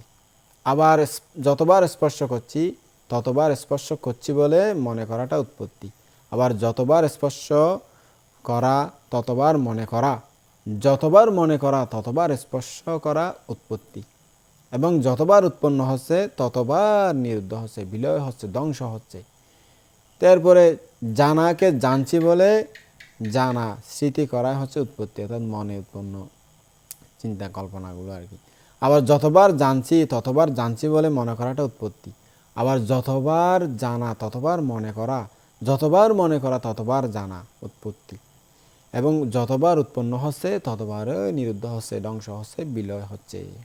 সেই জন্য বলা হয়েছে ইয়ো বাচ্চা সাতাং জীবে আপাসাং উদব্যায়াং এ কাহাং জীবিতাং সেয় পাশ্চাত উদয়াব্যায়াং। নাম এবং রূপ এই পরমাত্ম দুটোকে যথাযথভাবে না জেনে 100 বছর বেঁচে থাকার অর্থ দুর্লভ মনুষ্যজন্ম বৃথা নষ্ট করা। তার নাম রূপ জ্ঞান এটা বুঝতে না পেরে 100 বছর বেঁচে থাকা কোনো লাভ নেই, এটা শুধু মাত্র। তো এই জন্য নাম রূপের বারবার উৎপত্তি এবং ধ্বংসকে যথার্থভাবে জেনে একদিন বেঁচে থাকাও সার্থক, সেই না জেনে 100 বছর বেঁচে থাকার চাই। অর্থাৎ আমি নাম রূপ জ্ঞান জেনে যদি একদিনও বেঁচে থাকি সেটা আমার জন্য সার্থক, জ্ঞান নিয়ে বেঁচে থাকলাম, এটা আর কি। তো শ্রদ্ধাবান উপাসক উপাসিকাগণ, আপনারা ভাবনা করুন, তাতেই আপনাদের লাভ হবে, বুঝতে পারছেন? ভাবনা না করলে, অর্থাৎ ভাবনা চর্চা না করে 100 বছর বেঁচে থাকার চেয়ে ভাবনা করে এক মুহূর্ত বেঁচে থাকাও ভালো, শ্রেষ্ঠ। 100 বছর বেঁচে থাকা অপেক্ষা এক মুহূর্ত বেঁচে থাকা শ্রেয়। কেন বলা হয়েছে এরকম কথা? কুসিতা পুগ্গালাসা বাচ্চা সাতাং জীবনাতো আরাধ্যা বীরিয়াসা খানামাত্তাং ফি জৈবিতাং সেইয়। এই কথা বলা হয়েছে অর্থাৎ স্মৃতি বিযুক্ত হীনবীর্য হীন প্রচেষ্টা সম্পন্ন ব্যক্তির 100 বছর বেঁচে থাকার চেয়ে স্মৃতিযুক্ত বীর্যবান মানুষের এক মুহূর্ত বেঁচে থাকাও ভালো, এক মুহূর্ত বেঁচে থাকাও শ্রেয়, তার জীবন ভালো। শ্রদ্ধাবান উপাসক উপাসিকাগণ, আপনারা যে ধর্ম শুনতেছেন, যে যেখানে বসে শুনতেছেন, আপনারা নিজেদের মনকে কোথাও যেতে না দিয়ে চোখ বন্ধ করে বসে আছি বা যে অবস্থায় আছেন সেই অবস্থায় স্মৃতি করুন। 1 মিনিট যদি এইভাবে স্মৃতি করতে পারেন, তাহলে অপরদিকে সেটা স্মৃতি না করে 1000 বছর বেঁচে থাকার চেয়ে আপনাদের মুহূর্তটাই শ্রেষ্ঠ। অর্থাৎ আপনি যে মুহূর্তে যেখানে আছেন সেখানে 1 মুহূর্তে বা 1 সেকেন্ড বা 1 মিনিট স্মৃতি করতেছেন, এই 1 মিনিটের যে স্মৃতি করার সময়, এই সময় আপনার পুরা যে 10, 20, 50, 60, 70 বছর গত হয়ে গেছে, সেই সময়ের তুলনায় এটা শ্রেষ্ঠ সময়, খুব ভালো মুহূর্ত, এটাই শ্রেয়। তো শ্রদ্ধাবান উপাসক উপাসিকাগণ, আপনাদের যাদের হাতে ঘড়ি আছে, ঘড়ি দেখে নিয়ে মাত্র 10 মিনিট ধ্যান করুন প্রত্যেক দিন, তাহলে আপনাদের জীবন সার্থক হয়ে যাবে, বুঝেছেন উপাসক উপাসিকাগণ? আর যদি ধ্যান না করেন তাহলে জীবন নিরর্থক, হায় বলে কান্না করতে হবে, দুঃখ পেতে হবে, যন্ত্রণা পেতে হবে, তখন চোখের পানি ঝরবে। কেউ দুঃখ এসে আপনাদের কাছ থেকে নিয়ে যাবে না। আমরা মনে করি আমি দুঃখ থাকলে, আমার যন্ত্রণা থাকলে অন্য কেউ এসে নিয়ে যাবে, কেউ নেবে না। আপনি যন্ত্রণা পাচ্ছেন, আপনি দুঃখ পাচ্ছেন, আপনি আরও পরিবারকে আরও দুঃখ দিচ্ছেন। আপনার কারণে দুঃখ আর ওরাও পাচ্ছে, যে আপনি অসুস্থ হলে দুঃখ হলে ওরা যে আপনার কাছ থেকে এক ফোঁটাও তো নিতে পারে না, বরঞ্চ আপনার দুঃখ যন্ত্রণার কারণে তারাও দুঃখ পায়। মনে করেন আপনার অসুস্থ হয়েছে, ক্যান্সার হয়েছে, তা আপনাকে ডাক্তারের কাছে নিতে টাকা খরচ করতে হয়, সেবা করতে হয়, ওখানে যেতে হয়, ওখানে যেতে হয়, তাদের দুঃখ বেড়ে যায়, তারাও কান্নাকাটি করে। তা আপনি দুঃখ পেয়ে অন্যদেরকে দুঃখ বাড়িয়ে দিচ্ছেন, কি লাভ এরকম জীবনযাপনে? আপনি যখন দুঃখ থেকে মহাসুখের অধিকারী হয়ে যাবেন, তার কাউকে দুঃখ দিতে হবে না। তা আপনার কারণে আপনি নিজেও পাচ্ছেন না দুঃখ, আপনার কারণে আর কেউ দুঃখ পাচ্ছে না। তো দুঃখ কমে গেল, আপনারও কমে গেল, ওদেরও কমে গেল।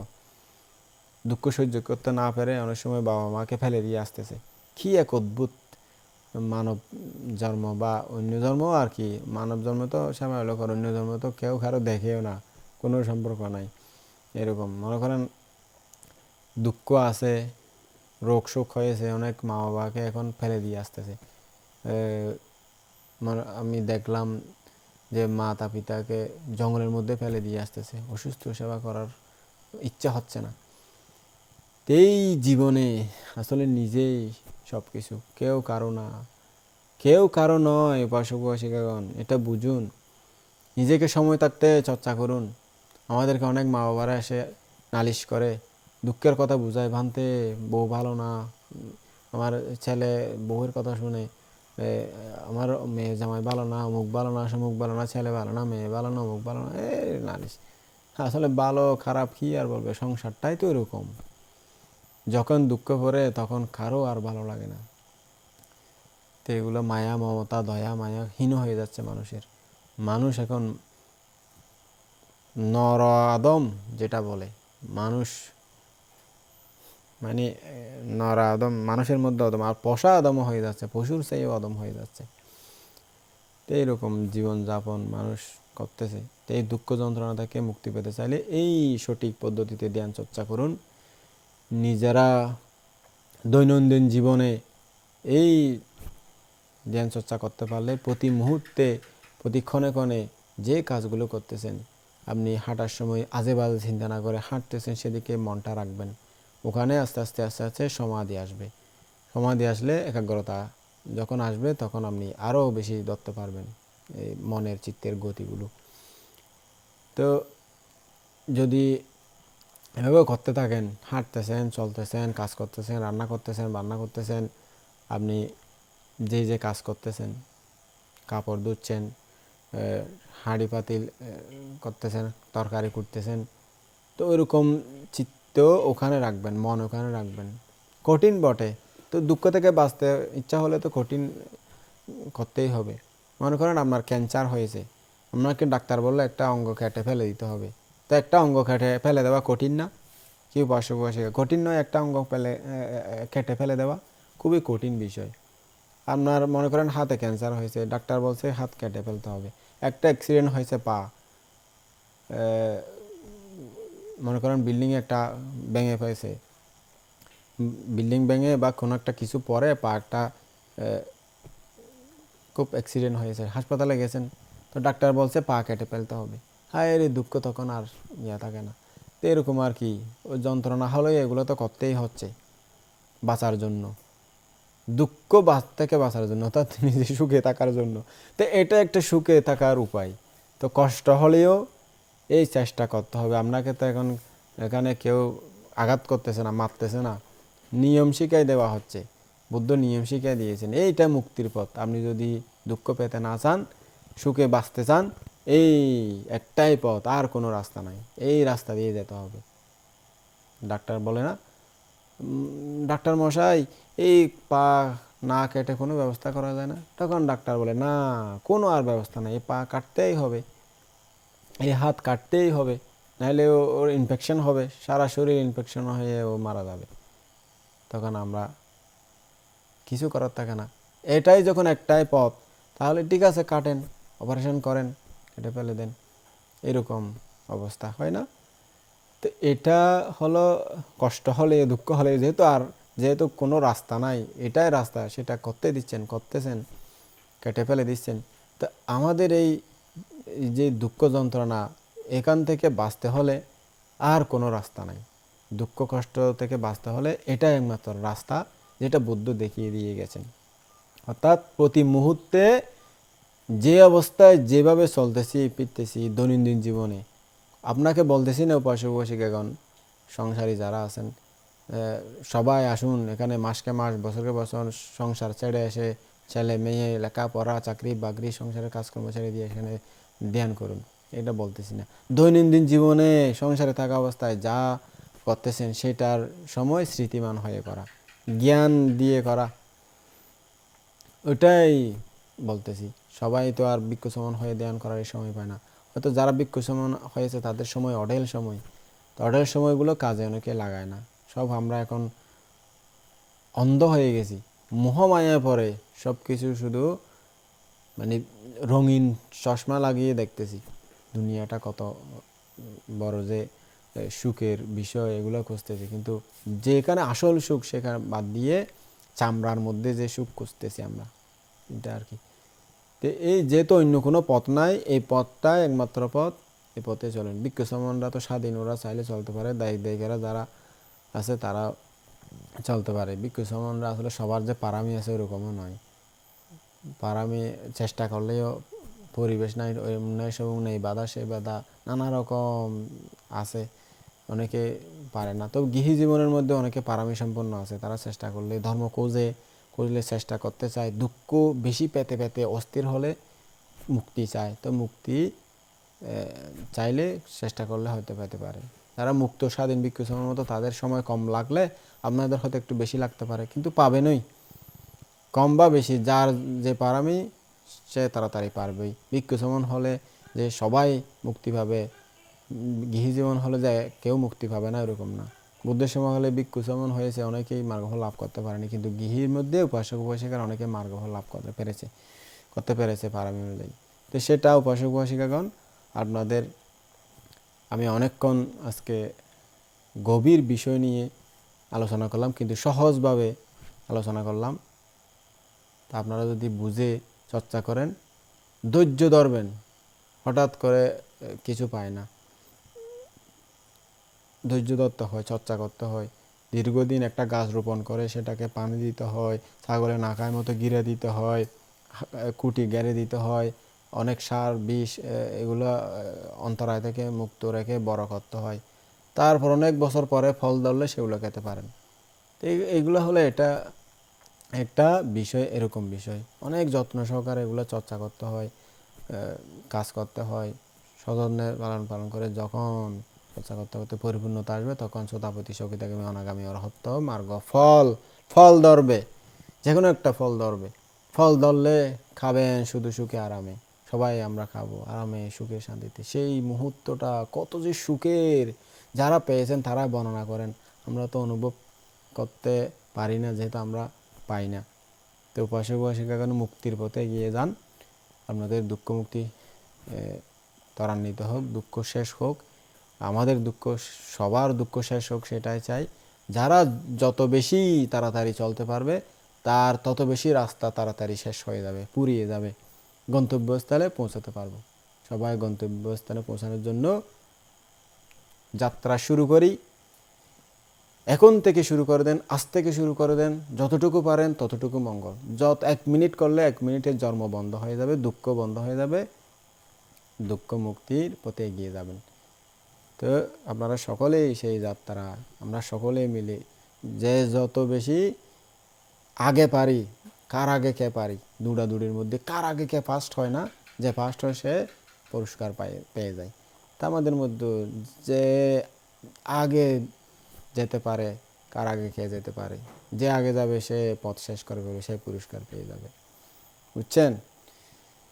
তো এরকমই আমাদের দুঃখ মুক্তির পথে এগিয়ে চলা আজ থেকে শুরু হোক। তা আজ এ পর্যন্তই, আর বলবো না। আপনাদের সকলের মঙ্গল হোক, কল্যাণ হোক।